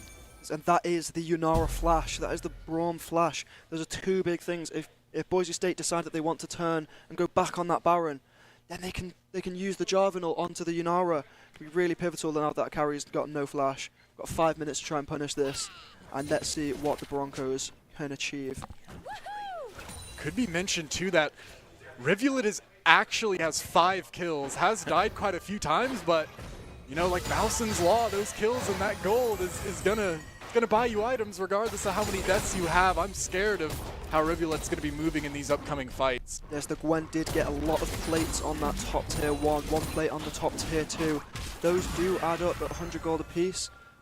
The Gwen is going to be very, very scary late game, especially with that W. Gwen is immune. The Aphelios can't target her. Will she burn down the Jarvan and the Gnar before they are able to access Colorado State This is the carries? vision that Eric was mentioning earlier pre-game. So good into this jungle here, into the next to the pit. Broncos kind of see everything that's going on here. Paintlicker has to be careful, though. I mean, while he's doing so much, when Flash is down, that makes him a prime target for this engage from Colorado State. So you still got to stay near your support, stay near your team, and make sure that Boise State are the ones going for the engages here. As Dog Eats Chicken, seismic shove will toss him in the air, and he'll be forced to watch his Grump get killed. You want to talk about tickle monsters? My goodness, not a ton of damage onto the Poppy, but not super necessary as the Broncos retain so much control of all of the vision here bot side. Yes, this Rylai's Archangel's build from the Talia, not quite able to pump through the enormous health bar of the Poppy just yet. Maybe at 3-4 items, the damage will start to back up, but they look for a Weaver's. Wow. Ultimate going to be burnt out of Keen. Keen trying to get away from this one, popping off onto Ego. Charm goes out, Ego's caught, Ego's down. One kill picked up by Colorado State. Now the Cake looking to get out of this one, will be able to flash out. Here comes the Pop Blossom. It finds the mark onto 2. It's able to separate the squad, and Colorado are separated as Rincadon will take down Alpha in supportal combat. Boise State will continue to fight back as now the ultimate coming out of Rat goes after Rivulet, who still has his Ignite up, but can't dive this tower. Boise State take a kill lead, and they'll take a Dragon on top of it. Bosser's trying to get a little cheeky here. Ooh, Dog Eats Chicken in, steals it. Whoa! Actually gets the smite battle, has to trade with the life. But they're going to take that gladly. My goodness, Colorado State, that fight looked so heavily in their favor. I think so much of the damage of the Broncos is concentrated on Paintlicker when he isn't there. Boise State are pinging the Baron with the jungler dead. They are going to move their off spawn, see if they can get this big objective whilst the Poppy is down. That's what I was going to point out right there. The Poppy. They might catch. You weren't going to get much off of it, but here we go. Rivulet is by himself. Over by the Baron. There's 3 members of the Broncos on him, and Rat will take him out. That's a free Baron going over to Boise State. Talk about insult to injury. I mean, you lose your life with the Baron and potentially even more. You're just standing pretty close here in engage range easily for Ego. Ego Flag and Drag lands on Alpha. Glacial Fisher does go out looking for another auto. Paintlicker wants the kill. He'll get that damn kill, and he'll go legendary. What a Aphelios pulling out damage right here. Big swing for Boise State, getting up to a 3,500 gold lead. This time it's Paintlicker's turn. Those autos are chunking for so much damage. My goodness. I mean, you mentioned they're gonna the Rams are gonna try and focus him down, but they're gonna have to start pretty soon. Spirit Rush, he burnt out Flag and Drag, follows through. He can't get away. He still had 2 charges up, but not enough. Paintlicker going for more. The Rat wants war. Sidesteps the knockback, and now is chasing down Dog Eats Chicken. Dog Eats Chicken falls to about half health, but there's no escape for him as he's shoved against the wall, and Rat will nibble away at this big tanky Poppy. Fighting back, but look who's in your face. Boise State are pushing for inhibs. Rat's pretty much just keeping Dog Eats Chicken occupied, finally able to get the kill, and now the base is going to crumble apart here. That was some fancy feet from the Gnar to take away the Poppy's time, really stopping her from getting back and helping that team, and Boise State take advantage of that man advantage. Starting taking down the mid inhibitor, looking to take no wave though. Wave isn't there for a bit. Rams, Colorado State might be back in time here, and this might be an interesting fight with the wave. It's going to be kind of sketchy. They still don't have their Poppy. The Broncos want to get more with this Baron, but I don't know what's available. Just protect the Siege Minion. I think the Siege Minion will chip down at that tower. Looks like that's the name of the game right now. No objectives to fight over just yet. 2 minutes until the next Drake. And this could be dangerous. They're kind of low health bars here for the side of Boise State. They're stronger in the fights, but they don't want to take one, not on their own terms. Oh, Pop Blossom comes out. Rincadon is brutal with it as he'll find the 3-man knockup jumping in. Wow. Keen is evaporated from Blink an Eye. Careful, Meganarl goes off as Rat will flash out, get himself to safety. The cake chipping away at Riv. It will not find too much there, but guess who's willing to fight this one out? It's Ego. Man. Colorado State have brought more firepower as they'll find the ace against Boise State. And you see a lot of gold going over to the side of Colorado State. That's 1,000 gold to the Gwen, a humongous shutdown. Boise State may be overstaying their welcome, not spending the gold that was in their pocket. You see a lot of items bought now on base. I think they're going to be out and able to contest this next dragon, but that is a big, big swing. We'll see what the Gwen is able to pick up on base. This might be a completion of the item. No, it's just a needlessly large rod, but that is a big, big powerhouse. We'll have ult back up for the next fight. In that fight, though, both of the kills did go to Paint Liquor again, now on 10, able to get 4 items, working on a 5th, has that BF sword, so even though they lose that fight, I still think if he's able to live in a fight, my goodness, he's going to lay down some serious damage. And that's no Ghost on the Gwen side. Really hard to access this backline now.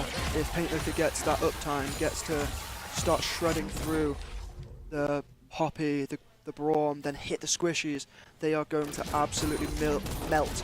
Can he get his gun rotation sorted though ahead of this fight? Dragon spawning up in 30 seconds. Hopefully he's able to get off the Gravitum and onto something more impactful. Vision is definitely better for Colorado State here. They're able to get that mid-wave in and move towards the objective as well. Rat has to deal with this before he's able to go help. One of the problems there was some good standing gold still left on the table for Colorado to grab. They'll have first touch on the Dragon. Bit of a This does pinch. come up, but look at Rat. He's got the Meganar farm. He wants to find the fight. Will not get it. Dashing away is Keen. Now Rat put it on. Here comes Rincadon with the Pop Blossom. It will be heard. Dog eats chicken. Looking to fight this one out. Here comes Bossers galore. Still on the opposite side. He wants Paint Liquor. Goes in with the charm. He misses! If you step up to Paint Liquor, you better not miss as he'll take down Bossers. The chase continues from Ego. He wants a piece of this Inara Keen running, heading for the hills. Seismic Shove sends him in a different direction. They'll pick him off with a flag that demands the win for Boise State. Broncos gonna plant their flag firmly in the Nexus here. Great fight and great play from Paint Liquor, shooting tactical nukes out of that gun right there. It's really punishing the flashless Yunara there. The enormous Pop Blossom from Rincadon. The Yunara forced to pop that ult early in the fight, unable to get anything out of it. Really, really big punish from Boise State, and that has secured them the win. Looked like almost a bit of the opposite of what we saw last game. ADC still getting super fed, but just for the different team this time. That was a bot lane showcase from Boise State. On one end, you have Paint Liquor, who's getting fed, farming well, making sure he keeps his economy up. On the other end, you have Rincadon with some of the most clutch engages to make sure Boise State can win those team fights. I think this is really where we'd want to have a Twitter account to drop a MVP poll, because that would be a big, big one. Ego putting in a massive performance, Rincadon with enormous engages, great re-engages all game, and then of course that huge performance from Paint Liquor.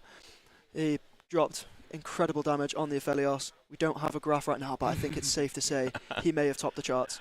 Well, of that note, we are going to a game 3. It is match point for both teams. We will be right back as we throw it over a short break. Get ready for the slugfest.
My friends know me as Derek, but I'm also Master Sergeant Raxter.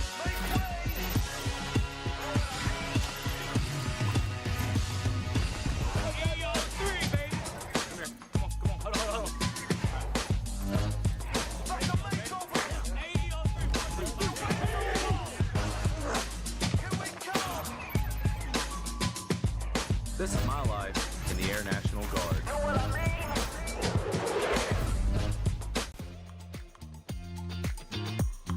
Since you guys have been in here, some things have changed.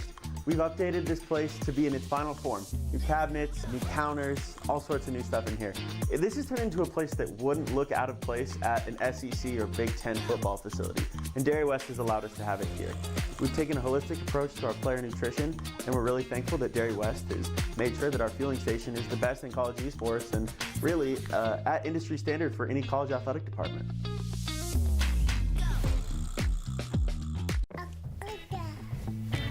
No. Come on, where is it? Dave, it's your Idaho Central app here. Any chance you're missing a debit card? Let's get that taken care of for you. With ICCU's card control, you can turn any card off with the tap of your finger. You've got it. And back on again. Out, out, out, out. The closest Idaho Central Credit Union branch is in your pocket. It's me, your Idaho Central Credit Union app. Rough morning. Is that a mobile deposit? I got this. Beat it, Charlie. We're making money moves here. Cha-ching. And done. Charlie, come on, outside. Sorry about the mess. I'd help if I had hands. The closest Idaho Central Credit Union branch is in your pocket. Scott Matlock, underrated recruit, has built himself.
Welcome back, everyone. Boise State University versus Colorado State University. Broncos versus the Rams. We've headed on to Game 3. It's Fearless Draft. There's 20 champions that are off the map. We still got another 10 more to go with the bans that are coming. So we're going to see players going deep into their champion. And there's one specific character of the, 150 remaining that apparently has been the object of affection for the Broncos so far. Haven't been able to lock it in, but could you tell us about that? Honestly. Yes, the Malphite, obviously a big prior pick and pro scene all around the world, and this is no different. They are on red side. They don't want to let that Malphite go through, but they would very much like to pick it up in their own hands. We'll see if it gets banned from Colorado State, but it'll likely be a big pick of contention. Let's see if they are able to get it, but it is a very, very strong champion on the current patch, clearing faster than most junglers, because Riot did some little buffs a few patches ago, making top laners have increased clear speed, and now it clears faster than traditional junglers, and nukes you. I do know it's something that Dog Eats Chicken doesn't really play that much. He only has one in his rank season. But guess what? You don't really need to know how to play Malphite to play Malphite. It's kind of like the world situation with Owner and Mundo. You just explain it in 5 seconds. Press R, target ADC. Good job. Yeah, the outplay button. Yeah. As they say, there is a few champions in the game which have the outplay button. Malphite is one of them. Unfortunately, for them, it is somewhat of a skill shot. You can miss it if somebody flashes. But well, then it's a reaction time. Fair test, props you know? if you manage to flash the Malphite ult on 70 ping from NA. Good luck, because you guys have servers in the middle of nowhere. I've gone from 13 ping to this. Yeah. Yay. I think I would be kind of afraid to let it through if I was either team here, just because, like, we've seen, it seems like this game has been played through bots so much, right? Yeah. Like, game 1, it was Colorado State's bot laner, Keem, that went super crazy. The next game, Boise State's bot laner, Paint Liquor, went super crazy. And, like, I feel like a Malphite is almost just the counter to that. It's like, well, my first ult will get your flash. Second ult, I'm going to get you, you know? And, like, I would be afraid to even, like, leave it open. Even if you're confident that you might be able to get it, I think it's just scary. I might just keep it banned. Yeah, I imagine that is going to be going down in the first wave of bans. And I think ADC priority is going to be big. Something like a Jinx, another scaling hyper carry, played by both sides. Seeing that these both of these games have gone relatively long, they've exceeded 30 minutes. I think going for early game might be a little bit of a risk. Going for something secure in the mid to late, the Jinx is the big pick that comes to mind with the Yunara off, the Aphelios down. Are there any other picks that you think might come through from the side of Colorado? I don't know. It's a tricky one to say because right now we're thinking about the Gambit situation, right? Colorado are going to have blue side. Colorado State, thank you, are going to have blue side. So this means that the onus is on Boise State to ban that Malphite. If they do not ban it away, very likely Colorado State, thank you, will be taking that first pick. But what are you going to gain for it? What are some of the big picks that, you know, Boise State play that they can look to try and win out the Gambit? Well, I think one way you can look at it is you leave the Malphite up, you go Silas. But Silas, right now on this patch, it is a nice carry, but it's very, very volatile. The Malphite has their ult up every 60, 90 seconds. The Silas doesn't quite have access to that, so I think it is very, very pivotal to get that on the ban sheet. You're basically just picking like a worse Malphite, yes, pretty essentially. much. You're hoping that if they go tank, they still have the utility, they still have scalings. Silas maybe can take it sometimes, have a really, really impactful thing, but you're going to be lacking on clear speed severely compared to that Malphite. Really, really falling behind. So I think they'll look to ban it away, maybe go something more traditional in the jungle, something from the last couple seasons, either like a Xin Zhao or maybe something AP with a lot of clear speed, try and keep up. And it will be interesting to see where this goes because the Nunu, it's been banned out both games. Looking at Dog Eats Chicken's champion pool, the second most played Wukong, it's already out game 1. They might look for more of a carry style jungler. That's what they've got on the sheets. They have things like the Kazakhs, the Diana. Will they want to play this volatile style where they put all of the eggs in the jungle's basket? Or are they going to stay safe, give it to the ADC, maybe something like Zeri, Jinx, focus through that bot side again, like the last 2 games have been. I think there's going to be a very interesting first set, lots of back and forth of trading these power picks where there are similar champion pools between the bot laners. It feels to me it would be kind of maybe pretty risky to lock in something like that, like the Kha'Zix in the jungle, just because I mean, last game there weren't really any kills till what, like 10 minutes. Like, I don't know if there's just enough action going on to warrant like a pick like that, because Kha'Zix he's tough to pilot late game, and those crazy team fights we've been seeing with all that stuff going on, Kha'Zix could even potentially be like a liability in those kind of situations. Do you think there's a situation where we try and maybe leave open one of these tanks? Maybe leave open the Mundo, see if that entices them so we can get the Malphite on Boise State side. Or even the Nunu, which has been banned in every game so far, that is deep within the pool of dog eats chicken, pretty much almost a one-trick pony when it comes to ranked games and playing that champion. Yeah, it's a heavy win rate for the Nunu. Yeah. However, I think the Malphite is just so critical, so strong right now that you probably shouldn't risk leaving it open. Yeah, I feel because we the same don't way. have too many answers into the Malphite. It's hard to punish it. As Vegov2 once said, the strength of Malphite isn't laning. It's not in these first couple levels. It's getting like almost scaled up and being really strong. You can't punish that in jungle. He gets to clear for free. He gets to generate gold, and matching it with scaling, it's quite difficult to do so in the jungle because you can't outclear him. You can't match that clear speed for some reason. I also feel like one of the champions that you would look for counters was already played earlier. Brand is one of the ones that sticks out to me, right? You get a lot of percentage health damage if you run Leandries and utilize that burn. But we're going to see right now as we are headed into champions like Nunu ban, still going to stay there. Draven ban over on the side of Colorado State. They will have first pick. So let's see how these bans go through. Leaving one left. We'll see if this is in fact the Malphite. It is indeed. Wow. That's Side like ban. Colorado. Off State. the board. Don't even want to try it.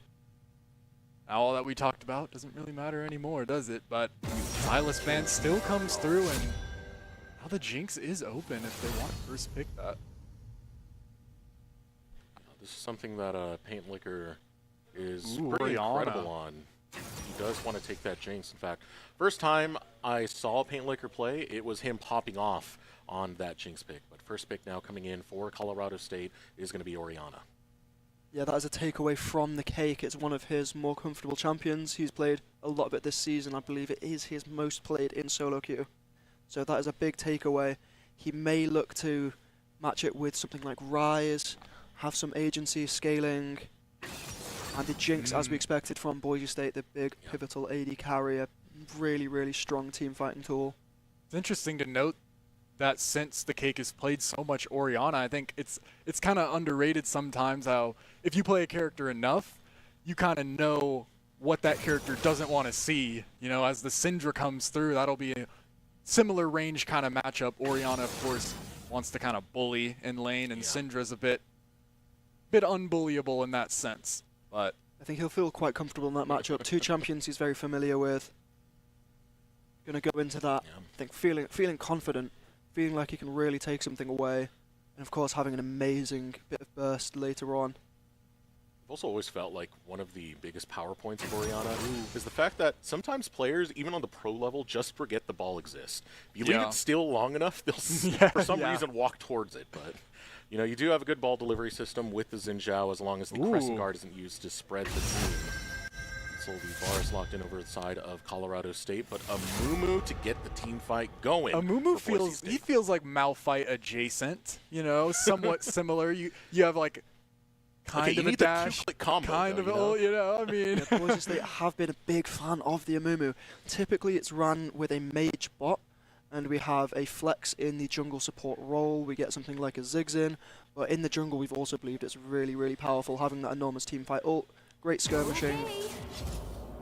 Here we look to ban away some of the supports to pair with the Xin Zhao, maybe trying to limit the oppression that it can do, especially with the lethality build, which is once again very common. If they get this lethality Varus up and running, it can really poke out your Jinx, your Syndra before the fight even begins, help them secure these objectives. But we'll see what they choose to blind on the side of Colorado State.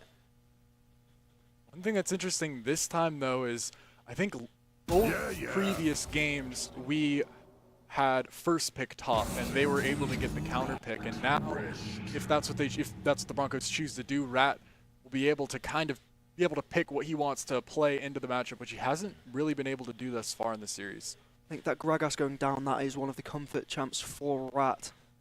It may limit his blindable champion pool and may force Rincadon to blind that support role on R4. But we will see what goes out as Boise State take their first pick. Should be interesting so far. What I do like about these early picks from Boise State is it's something to get the Jinx going. Curse of the Sad Mummy, of course, holding them down, but Syndra's very good at bursting down champions. If you can get a Jinx excited, that's when a Jinx starts to just run the map and be able to use that movement speed, that attack speed to take over team fights quite easily. But what are you going to pair with it in the bottom lane? We still need a top lane pick. We still need a support pick. 2 seconds left on the clock. Going for the Milio to peel off that Xin Zhao. Like you see that combination quite a bit, especially with Jinx, because, I mean, the auto range increased pretty crazy. And will also help with the Varus. It means that the Jinx probably won't have to run Cleanse. That Varus will very, very pivotal in both lane and team fights. If the Milio can pop his Breath of Life to save the Jinx from Varus ult, be important both in lane and mid to late game skirmishes, as well as letting Jinx run a combat summoner like Jinx. Ooh. Blitzcrank really going for volatile lane here from the side of Colorado State. Blitzcrank mana pool very limited, will have a few hooks, but the Varus has a lot of damage. And set as a blind. Feels very all in the bottom lane. And you try and take the gravity squeeze, but if you miss it, eventually you're just kind of useless unless you get close enough to get the knockup. But Zehen now looking to be locked in. This is the latest champion to be unleashed by Riot. Kind of does a little bit of everything, to say the least. Unleashed is a good word. That's the final pick coming in, and that's going to be the blind. Yes, that's an interesting blind here. There is a lot of counters. However, for Rat's champion pool, Garen, it's going to be quite interesting. Usually you want to pick the Zehen into a lot of melees, but we'll see if it's able to get onto the backline, onto those carries, especially with the Milio there. The Garen, if the Garen gets locked in. The Garen is locked in. Garen will be hopefully looking to eliminate the Zehen before he gets his passive stacked up. If he ults while the Zehen has revive, it might be a little bit detrimental. So we'll see. Will the Garen have that burst to get through before the 12 passive stacks ramp up? Or will the Zehen be able to sustain just long enough? Just looking at this comp, to me, at least for the side of Colorado State, they're not like squishy, but I mean, into Jinx, Amumu, Syndra, I feel like they have a lot of people that are liable to, you know, you hit them with one of the Amumu hooks, ultimate, Syndra uses, like, just instantly get deleted, whether it's Varus, Orianna, like maybe even Xin Zhao if it comes to it. Like, it feels kind of scary. I don't know about that comp. It seems like they have a lot of like long range CC though. The issue I'm having is it still has some things that can counter out Boise State's comp, right? Crescent Guard will get you out of that burst. If you fight long enough with Zehen, you'll get that revive, which gets you out of the burst again. If you're not bursting down your opponents, that means Jinx can't get excited. So that's something Boise State are going to have to respect when they get into those team fights. Yeah, I think especially if the Zehen is left up on the side lane and it's versus the Garen, that is going to be very, very important. If the Garen's ahead and it can outfight the Zehen, that is an enormous amount of side lane pressure. If the Zehen really gets ahead of the Garen, yes, it's one of what, as we said, the fun button, the outplay button, 1000 true damage are, but from behind you can't match the side lane. You lose prio, Zehen TPs in first. It can be really, really important to see how this top lane goes. And fortunately for this season, it lets them take combat sums. We might see Garen with Ignite, and then unlocking that teleport later. We may see Zehen take something defensive or offensive, depending how confident they feel with the matchup. I also want to see how the mid lane's going to go. One of the things I do like about Syndra, she works very much as a pick champion. If she's not scattered out well, it takes one scatter of the week paired with a Q to stun someone up, and that could be the initiation you need to get resets going and to get the team fight pretty much going on your side. Well, and you mentioned so much about Jinx getting excited, and I think playstyle-wise, I really like how that's playing with how Paintlicker is choosing to play thus far. I mean, it seems like at least in that last game, he had been kind of he had been going like into the fights really late, and so he might be able to get excited. The Varus will see what build they opt to go for when we load into the match. If they go with the poke Varus, they can very much outrange. Yeah, we just see the kicks of Doc Haskell over there, who is running the production by himself. So he's really pointing at the floor. Trying to pick up the message. I don't know. Did he? We just agree that Doc has fresh creps. He's got fresh kicks, man. He's still pointing at the floor. He's gonna put his. What's on here? What is he trying Oh, to the show? last BSU LoL win was the 10th. So the last time BSU's LoL team took a victory was back in 2021. 2021 versus Utah. Oh, As my our production goodness. manager eventually gets the message over to us on the desk. Thank you, Doc. But no, that is over 4 years ago that we took our last victory, and we're hoping to pick that record up again today. Clip that one. My Sure. Clip that bad, one, my bad. He's trying so hard, but I couldn't help but to look at his fresh kicks, man. Yeah, sorry, Doc. Maybe choose a little bit less style next time, and we might get the message. But great use of the graphics there, and yeah, hopefully we were able to pick up our first win in over 4 years today against Colorado State. It's going to be a very interesting game coming into the tiebreaker. And again, it's very doable. One of the things that I think can help out teams when you're not quite at the tier 2 level and you're trying to build up to it is sometimes you just need ease of execution.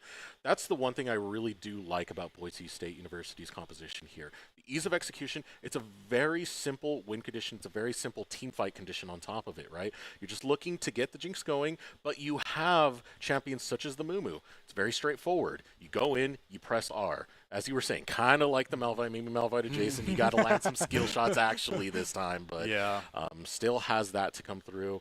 A lot of what I'm hoping to see will come from Rincadon is to just disengage whatever Colorado State's looking to do. You mentioned it earlier. You're able to use the Melio R to negate the chain of corruption from the Varus. That's already huge, but the soccer kick is another one to get the Xin Zhao off of your squishies.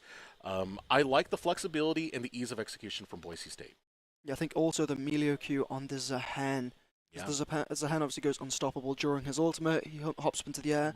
But that is a very, very telegraphed ult. Once he drops back down, it's relatively easy to land the Melio Q if it's been saved for that. You should be able to peel it off of your melees, off your carries. And if he isn't able to stack up those passive stacks, get the revive, get the enhanced AD, the Zahen may get a little bit lost if it's kited properly. And Jinx, Melio, Syndra, it's quite easy to kite on those. However, if it decides to stay out of those team fights, it's going to be a whole different story in the side lanes. I think that's going to be a big focus, especially in that mid game, of who's able to take this, because that will lead to towers, that will lead to map pressure, and may lead to first rotations over to Drakes. One thing I'd like to mention is, obviously, like that Boise State won last map, but I also like the manner in which it happened, because after that first map where they had the lead, they had the Baron, then they just kind of watched it all fade away in what seemed like an instant. They almost did the same thing kind of back to Colorado State this time. They were down gold, and then through good team fights, good setting up, good positioning, like they were able to get the win. Even though they lost that fight with Baron again, that time they were able to get it right back with another fight, and I like that. That shows that resiliency.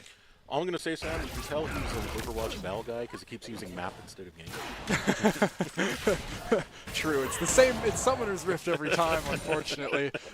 No Twisted Tree line coming in. Oh, I do miss Twisted Tree line. That was the so good old much days. fun. Showing our age there a little bit. I never even played it.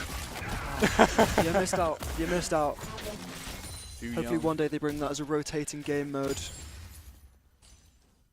And now watching what's going on here, we didn't talk enough about Blitzcrank and how much of a wild card it can be. Yeah, especially with Varus. You get it on the right target. That could be like a 5-second CC with the Varus ult. Suddenly setup means nothing. You just lost someone for free, you know? Yeah, having control of that vision is going to be really, really critical this game. The Varus has taken the Arcane Comet. That does indicate they're going towards that poke build. It may lose a little bit of power early when they get that Tear of the Goddess, but Jinx, not particularly a champion that can punish. One thing to note, crit items this patch, they are very expensive. Lethality items, very cheap, have been for a very long time. Ooh, big damage. If they're able to punish this and make use. Oh, that look at could the be top a side. kill. Yeah, that's really rough. Had for to Rat. flash. Rat had to use flash there Yeah, to of get course out. the Garen has teleport as opposed to Ignite, so maybe less kill threat here.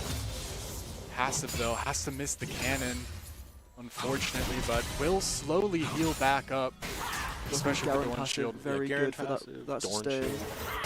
Good amount of sustain on Rat to make sure he stays in that lane. Didn't want to have to use the flash though, unfortunately. It definitely hurts to be Jeff can punish pretty heavily straight. He finds his mark. Looks like the Blitzcrank likely missed. Yeah. I mean, that's one of the big things, right? You still have, like, what, 10 plus seconds after a rocket grab goes off to really try and capitalize and punish that cooldown not being built. Ooh, Rat Really want a solo kill coming out in the top lane for Rivulet, using the flash and the Q to secure enough damage. And look on at the that Garen. wave. That is so unfortunate to die there. That's like 10 to 11 minions all crashing. Maybe might be able to get a couple of those with the teleport quickly back, but that's XP that's not coming back. Already down 10 CS here. Bodes really well for Rivulet, because now he can just crash the wave, take the recall. He's not going to lose too much. And a Sheen. Mostly Rat that's falling behind, and as you said, first buy for Rivulet will be the Sheen. It's always a big spike with bruisers in general. Use a lot of these abilities. Alpha, taking this push control is very important for Blitzcrank. Could be anywhere and lands the hook. Paintlicker's going to get caught out, but again, it is that poke build. You're not going to really have too much, especially in level 1, when you only have the Dorans. Yeah, it's almost worse for him than if he didn't hit it. Yeah. Emilio able to negate some of that damage with the E. No summoners blown on either side. Oh, Rat's got to be careful here. The Varus will keep punching through with those. Ooh, potentially fight going on in the river. Little 2v2. Ego looking for an angle in onto this. Needs to land the bandage toss, cake but is faster. getting low is Rat. He can't afford to go down again, and here comes Bossers to put him in the grave. Ego still returns a kill. Dog eats chicken falls. The cake needs to run, but will get knocked up by the Sehen. It's a double kill for Bossers. How to feel bad for the cake was winning lane up until that point, and another wave. It's like Rivulet pushing it now. I think Rat will be back in time for that, but that's not a fight that they were necessarily looking for. And I think that volatile top matchup probably won't get any better for the Garen. Zahen with a level advantage has that combat summoner as well. Side lanes mid game could get very, very brutal. Still? However, evening up on the CS Yeah, I was front, about to say, keeping pretty even. using the teleport to negate some of the losses on the CS side, however down in XP still. And the first one was the teleport. The second one was the wave state just being in a good enough spot for Rat to actually make it back in time. You just keep spamming that Q to really rush back in. You get the extra movement speed. Boots were bought by Rat, so it's a decent recovery for the CS department, but kill to assist going over to Zahen does not bode well for Boise State. Aaron really far behind on the items, only a long sword and boots to his name. Alpha still controlling that bush, able to use the sweeper to control it more, but actually the gank comes through. Ego is down in the bot lane, looking to do something, but it's like nothing really able to be found for the most part. Looks like they may lose the Drake here, depending on how fast Zinzao can take it. He's been on it for a while, so I imagine it'll be quite low health right now. The Orianna comes in to assist. Looks like they're conceding it. It's going to be first Drake over to Colorado State as the Blitzcrank lands on Paintlicker, forced to blow that flash. This could be a kill though, potentially. Ultimate coming out from Rivulet. Rivulet taking a chunk of damage, but wants to return fire now. The Solo's coming out! Oh my goodness! Rat will just decimate him! Now the fight coming in the bottom lane. Dog Eats Chicken is getting low, and the rockets are firing, but Keen will take down Ego. Looking to return fire is Paintlicker. Getting those autos, looking for Alpha, the cake in the back line. Shockwave goes out, it's finds, it's Mark onto Paintlicker. Cozy Campfire is not enough because a piercing arrow will find its Mark. Now Rincadon needs to get out of dodge. There's flash. 4 members, the Rams are on him, and it's a double kill for Keen. Guess what looked like such a good start for Boise State. Turned around with an amazing Orianna Shockwave coming out from Bossers. keen at hitting arrows when they really, really matter. And starting to draw a slight lead, around 1.7k gold for Colorado State. That Varus looking quite scary, up 50 in CS, 3-0. Will probably return from base, maybe even with a full item. No, just a Rectrix and a Dirk, but that poke is really going to start hitting. Paintnick is going to feel it, and it's going to become very, very difficult. Yeah. We're looking for, in 30 seconds, those Void Grubs spawning. Garen ult will probably be up for that cooldown. Oh no. Look for potentially a fight in that top jungle soon. You know, they always say the best hook is the one you don't throw. Scatter the Weak will push away Alpha, who's trying to bait out any movement now coming through. Rat focusing onto Rivulet, looking for the bandage toss. Of course, the Sad Mummy comes out. The revive almost there, but not in time, as Rat will take down Rivulet once more. Chain of Corruption down in the bottom lane. Soccer Kick comes out. It denies the piercing arrow. Good support play in the bottom lane, but another kill onto the Zehen in the top. Yes, still, I think that the Garen is now like a sneaky win condition here, because the people that are super fed, at least for the Colorado State Rams here, it's the Orion and the Varus. And I mean, if a Garen gets on top of you and he has enough money, they're going to be annihilated pretty quickly. So Rat started out 0-2, but now kind of in pole position, at least in this top lane now. A little death bush here from the side of Colorado State, going onto the jungler. Shockwave goes out. Ego's losing a lot of health very quickly. Cozy Campfire looking to heal that back up. And here comes Rat. Bosses galore will survive. Rat doesn't get the execute in time. Now he has to fail, but Dog Eats Chicken will eat Garen. Coming in with the ultimate. Rivulet still looking for more. Rinkadon looking to escape this. Will go over towards the traps, but Rivulet will still grab the kill, pulling Rinkadon back in. Once again, that soccer ball kick pulling away. The revive is available, so Rivulet can still stay in this fight. Alpha looking to rejoin, waiting for Paint Liquor to pop off here. Cozy Campfire looking for the kill, but he's knocked up and slain by Rivulet. And now the Cake has nowhere else to go but to the respawn as Colorado State take this game over. Yes, that enhanced AD from the Zehen passive, staying up after the revive, giving so much damage onto the Jinx.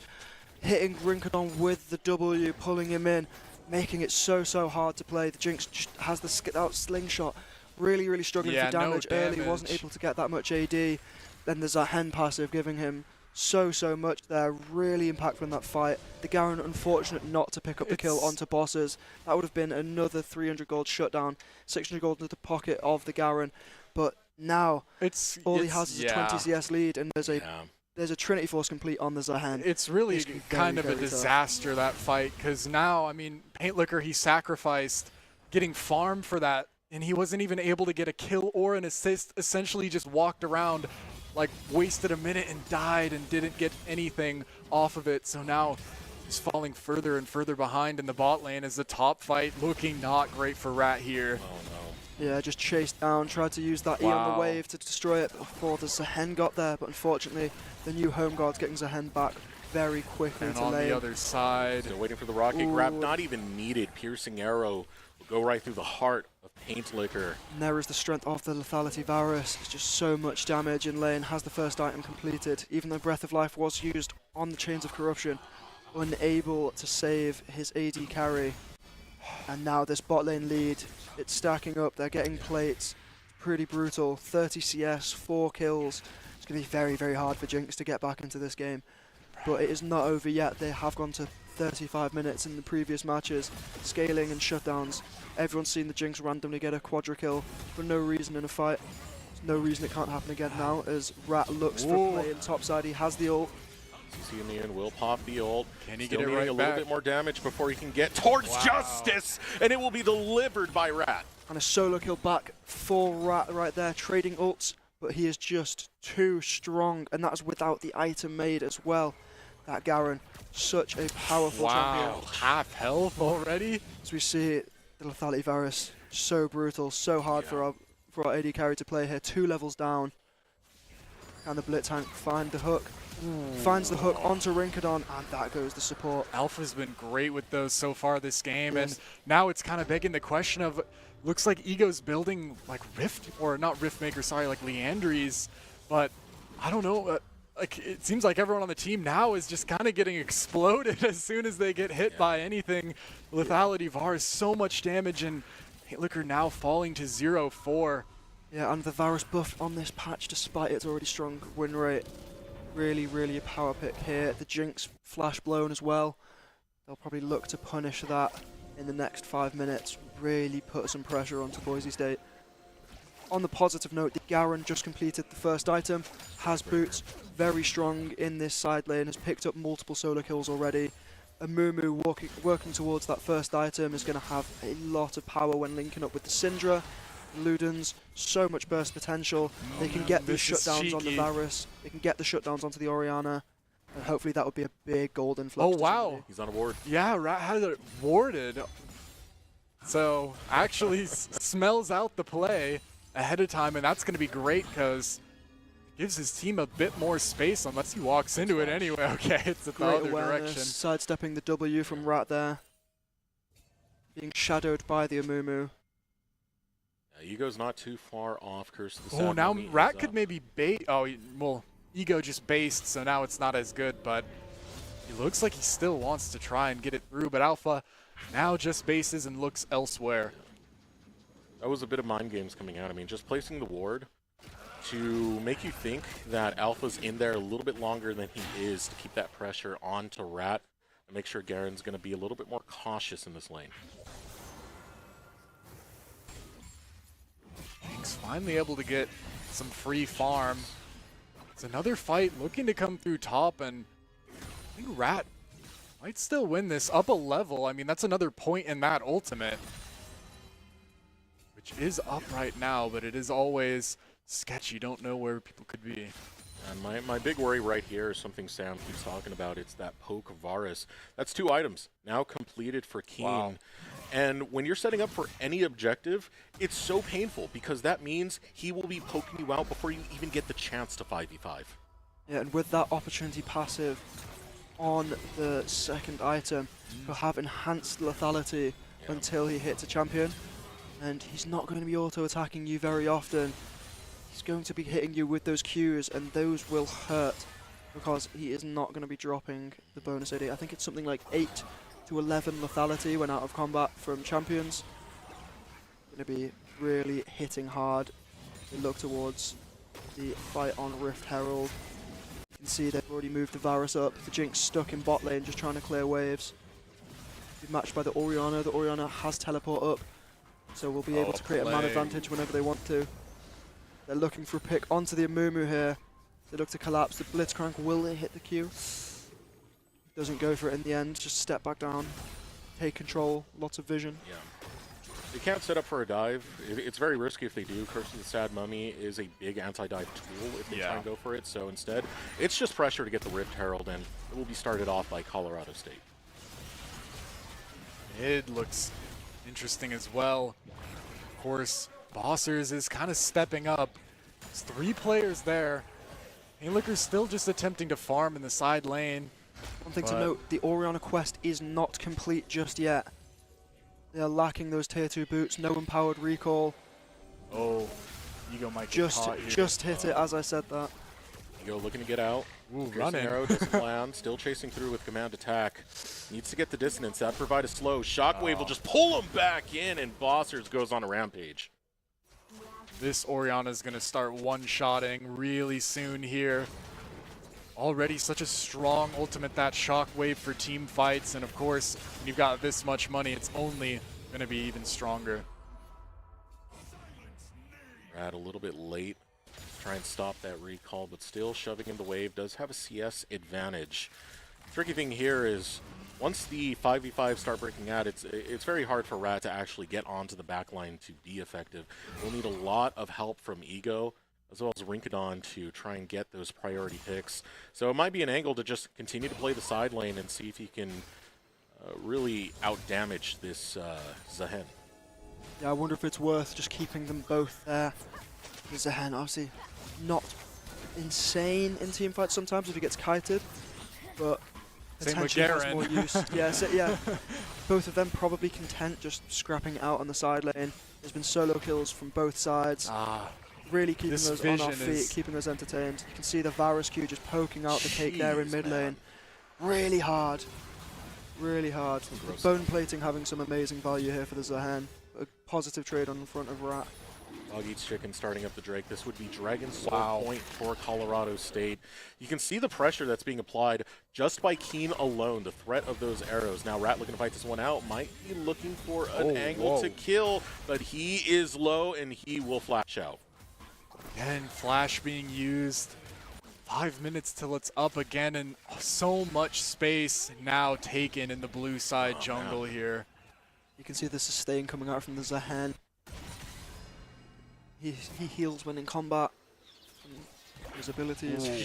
The Garen needs to be out of combat to heal. Kind of conflicting there, but the Garen passive heals so much, especially with that door and shield. So we'll probably be able to sustain back up into lane. But Rivulet's right back up to this much Ooh, money, and and Rat. he's baited Rat out there. Thought he Faking based. the recall. Yeah, set up the mouse Is Rat going to trap. be able to get out? Looking Gets to the take out boost, Rat. speed Rat boost. has He's a popped- lot of movement speed. The faster. flash from Rivulet is all that's needed to clean up that kill. That answers the question, what is faster, the Zahen Ghost or the Garen Q? And it would appear that Zahen Flash is faster of the two of them. It's a bit cheating that, you know, you're in a little Yeah. foot race and suddenly somebody just blinks. Someone I don't think that's very teleports. fair. Usain Bolt wasn't able to do that. I don't think Zahen should be able to do that. Looked like he could, though.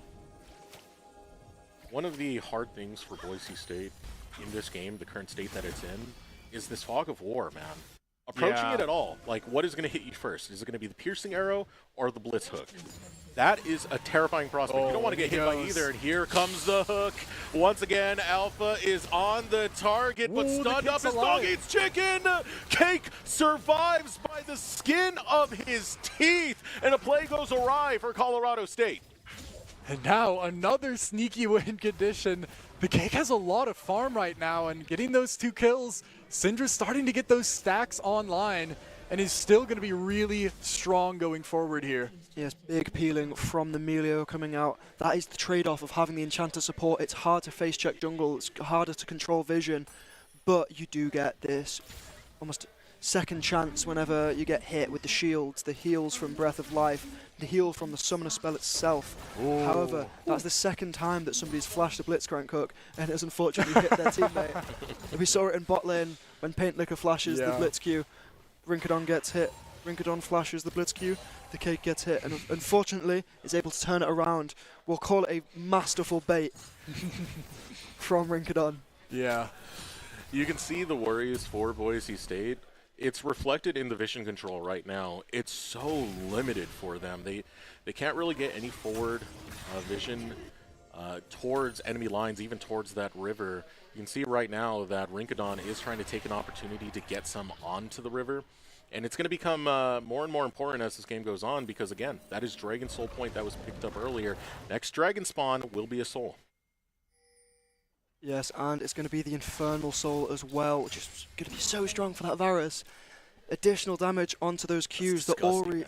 Yeah, like, why couldn't it be something useless? You know, like... I was going to say, like, I think you can still call it Fart Soul. Like, Chemtech Soul, like, why couldn't it be that? You know, in all fairness, it could be worse. It could be Hextech Soul. Yeah. That exists in the same game as Infernal, despite being 10 times better. So... that is one positive that they can maybe look for. It's only really going to be useful for the Blitzcrank. Oh, Rat and could be in the- trouble. And the, ooh, there. Look at the Can the collection. Garen get out? Oh, and another big Q from Alpha. Really hitting his hooks today. Been very, very impactful. 9 assists on that Blitzcrank. Vandal Pipes, Blood Song. Yeah, he's pumping out. Really being an asset for his Starting team. Baron up, too.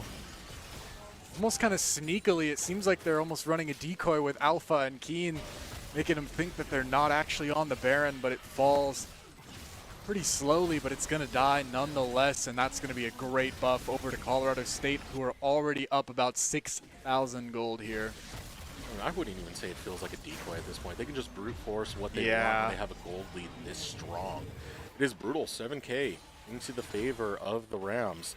This is a good play, though. I do like this on the Bounty. side of Boise State. You know you don't have any priority towards that top side of the map, so go cash in some of those bounties. The Cake going to grab that bot lane tower. Yeah, I think Still, one thing to more note money. the XP on the Jinx really starting to fall behind. Oh, yeah. 0-4, 2 items behind at this point. It's rough. It's getting pretty brutal.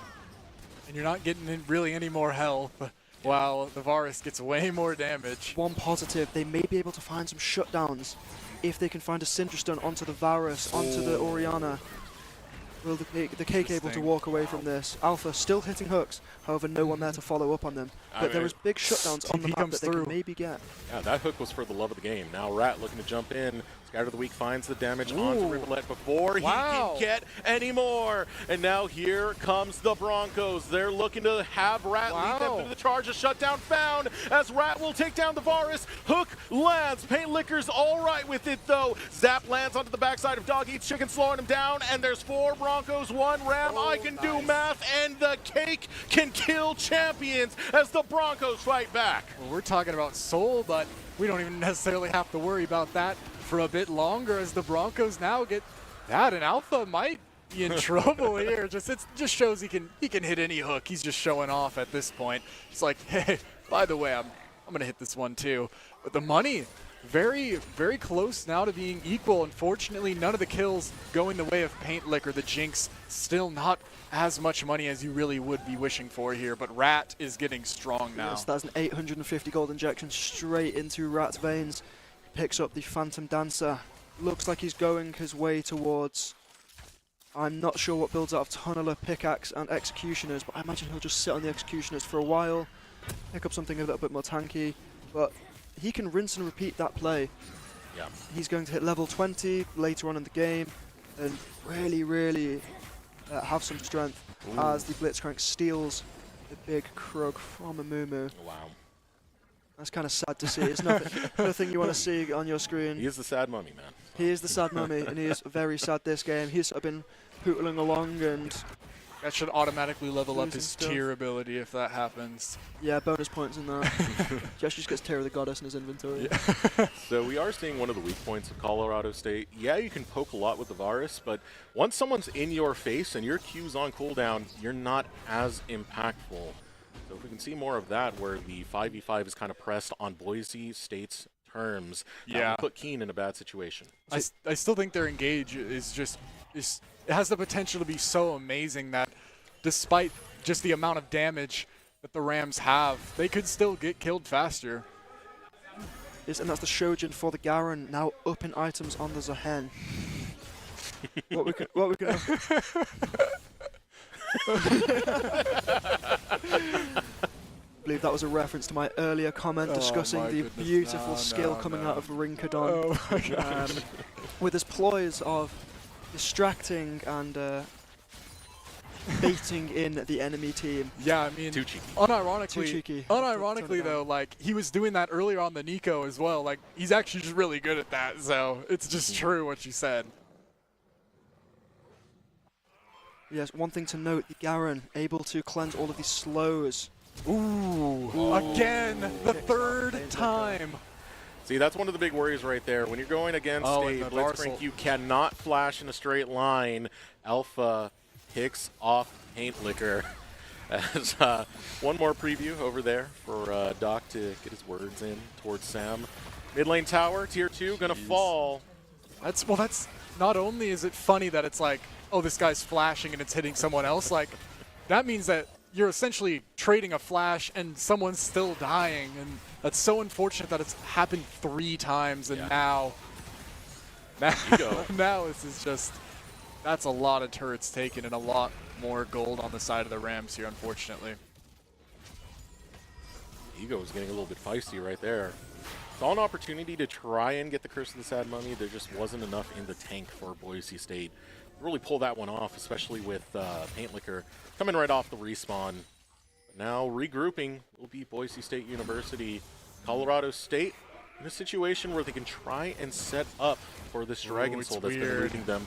But here we go. Chain Approach doesn't land onto anything. Rat now looking to turn this one around. Crescent Guard lands onto nothing as well. Spin to win and claim that jungler's life as Rat still shows up. Here comes the Curse of the Sad Mummy. They want to grab this far as he's so close to going down. Bossers will take down Ego. Now here comes Rat, turns his attention over towards the Sehen once more. Rivulet looking to fight this one out, but too low are the members of Boise State University. Colorado State will fight back in a 1-4-3 exchange. The cake deep behind enemy lines. Alpha looking to make this hell for him, but he takes the teleport and will find his way to safety. That is very, very good to be able to get out there. And the cake, I mean, is seriously starting to get pretty strong. Has the death cap now online. That's a lot of damage, but still, like, it's just so much from the Orianna and the Varus from so far away. It's really difficult to play into. Yeah, the Varus not having the Edge of Night makes it so much harder for the Syndra to find a pick, for the Amumu to hit Q. All of this kind of mitigates the engage that Boise State have. Yeah. However, the Orianna doesn't have that luxury, but does have stopwatch. If they can find the Orianna, though, 1,000 gold into the pockets of one of the carries, hopefully. Ooh, Rat potentially getting caught again. A rare miss from Alpha. That might be the chance to go. That might be the sign. This is a tough one right now. Dog Eats Chicken can pose a threat. Curse of the Sad Mummy going to go out there going after the Varus. Keen critically low, gets dropped by the cake, and Rat will get clipped down all the meanwhile. Still the cake in a bad way. Puts out the unleashed power before going down. Will claim a kill, a shutdown onto Bossers. Ego forced to run away. Rivulet still a big threat, being max health. Rinkadon will have to take the long way home, as one more laser from that tower would claim his life, but he still finds an escape nonetheless and will take that recall. Felt like maybe the team wasn't entirely on the same page there. Almost looked like they wanted to back out until Ego went in with the Curse of the Sad Mummy. And it did get big value. We're able to get a couple kills, but maybe one more on the way out, actually. Alpha. And now goes the Soul. Soul going the way of Colorado State. Maybe Ego can get a little that's a shutdown. commiseration kill. It's a shutdown. And he's just going to give it. No, it's not an execute, but it's going to go over to Blitzcrank. I mean, that's the best you could really ask for there. You're not putting gold on TP carries, but the big disaster here, Infernal Soul on Colorado State. You alluded to it earlier, Sam. It is a lethality Varus who loves Infernal. Yep. And fortunately for Boise State, they did manage to get 1,000 gold into the cake's pocket, nearly at a full buy of that Zhonya's Hourglass. But pretty much played out as we thought. They managed to find a good engage. They burned the Zhonyas, find the kill onto the Orianna, and luckily they got the Varus early into that fight. We'll see if they're able to replicate that if Colorado State decide to try and force this Baron. As you had talked about, though, like, they kind of can just force it, at least with all this vision control and all this money. Shockwave, too, is going to be online, so good in these types of fights, and they might even take the fight earlier than they have to here, Deep behind enemy lines, you can see this deep vision being pressed by Colorado State. This has kind of been their calling card in this game, number 3. Deep vision means you don't know where the piercing arrows and rocket grabs are coming from, so Boise State, they know they need to fight for some of this. Yeah, you can see purely from vision score alone, the Blitz has been so dominant in controlling the warding for those jungles. It's the benefit of having those slightly tankier engaged supports. They are able to face check it a little bit more. Rat gets caught. Yeah, put in the mousetrap, and there it goes. Crescent Guard coming out, denies the unleashed power. That's another kill. He's going to grab that. Pain Licker pulled in. Shockwave, he gets tossed all around, and 3 will fall for Boise State. Huge from Alpha again. Yeah, that's almost crazy he waited this long to bring out the Blitz. Like, he looks so good on it. I'm surprised he didn't pick it map 1 or map 2. Sorry. Game 1 or game 1 or game 2. But hey, Valve's made by the same company. Yeah, he is just on fire today. Actually, no burn damage to be found. Able to walk away, but yeah, this is only getting further and further out of hand. I mean, Bossers isn't farming quite as much as the Cake. The Cake actually almost about 100 CS up, which is pretty insane, but 8 kills and 11 assists is a lot of gold in its own right. Medjai's now online too. There's been nearly a Flame Horizon here for the Syndra. If it's achieved, props to the cake. Really put the pressure on in mid lane, helping them stay through this game. 5-3-2. And now achieve the Flame Horizon, 100 CS over his lane opponent. Still Very level strong. 19 now, Rivulet. Oh yeah. Yes, the 15% bonus XP from all sources is the top lane quest reward, as well as that teleport. Oh man, and getting so much money too. Zaheen just gonna be doing so much. 10 kills on him as well. Gonna be nigh unkillable in these fights. Has the endless hunger as well. If he gets one takedown, will get an enormous amount of Omnivamp. Fortunately for Boise State, the Garen does have some anti-heal, as Look does at the this Jinx. vision too on this map. It's bleak, but it's not over. I've seen my favorite teams come back from worse. The thing is, eventually the Jinx will start going crazy. There will, no matter how long it takes, at a certain amount of items, Jinx is just a great hyper carry. So I think almost just trying to get to that point is the biggest goal here for the Broncos. And that's so tricky though, because like 2 items completed, and we're 32 minutes 3 into now? this. I got 3 Okay, right now. we just got the Okay. 3rd item, so we are hitting some Runins breakpoints. is interesting as well, like really just going full team fight build. Yeah. Okay, look, the game is getting long enough that these death timers, they are going to be significant. The next fight likely going to be around the Elder Dragon. If Boise State can find a big play, a critical pick onto the Varus or the Orianna, and claim the team fight, claim an Elder Drake, that would be enormous. That would be a lot of standing gold on the map. As Alois always says, there's natural resources to be gained. Although you always cite your as sources. bounties. I cite my sources very well. All the US sources I'll have, you know. This is so tough right here. Yes, the Jinx has got the Runans at least. For Boise State, you really do want to like turtle to some extent so you can funnel some gold onto Paint Liquor and make it so late into the game where suddenly gold lead doesn't matter anymore because everyone's hitting max items. But it's very difficult because the Rams are barging through the door looking for inhibitors. Alpha going to go wide on the rocket grab. 4 members in the bot lane. You still have Keen over there in the mid lane. Inhibitor goes down both in the mid and the bottom. Ooh. Now looking for the burst of damage on the bossers. We'll use that Hourglass jumping in. Curse of the Sad Mummy is able to find some targets, but Ego is low and Rat is splatted. Keen will take that kill, and now the Rams are marching towards victory. Well, that's very, very unfortunate. The Garen not quite able to connect on the Orianna, instead targeting the Hen after the Orianna had flashed. However, the game is not over yet. They are still in it. They can farm these super minions. However, I believe the Elder will be up soon. It's going to be big. I want big Paint Liquor power getting every minion here. Just he needs to get into this one in any way that he possibly can, because it's getting to the point now where Rat, so much damage, so much, like just so much CS and a lot of kills early, but it's getting to the point where he can't even really walk up anymore. It's just too much damage to try and take head on as the Elder Dragon spawns and looks pretty much uncontested here. Yeah, with the super minions barreling down the mid and bot lane, it's too hard for them to walk out here and try and contest. That comes through. They're going to reset, I imagine, walk down mid, and then it'll be the final fight if Colorado State wins, or potentially the start of an amazing comeback for Boise State if they can swing a big team fight win. However, fighting against the Elder Dragon, it is very, very difficult with the execute, the bonus damage. Almost every male is in the coffin for Boise State University, but not all of them. So the yes, the Nexus cake is the still, final the nail. cake 115 CS up, nearly full build. He's been very, doing very so strong. much He's been doing damage. very solid. One good scout of the week yeah, would be pivotal. He's got his Banshees. Just Banshees so to deny difficult the random though. half HPing Valor's arrow. If Alpha gets one hook, that's just an insta-kill with Elder though. So difficult to play this. I don't even that's see why you got Banshees, a man. win condition. Everyone except Ego and Rincadon have flash on Boise State. So They're going to have to your carries probably have flash.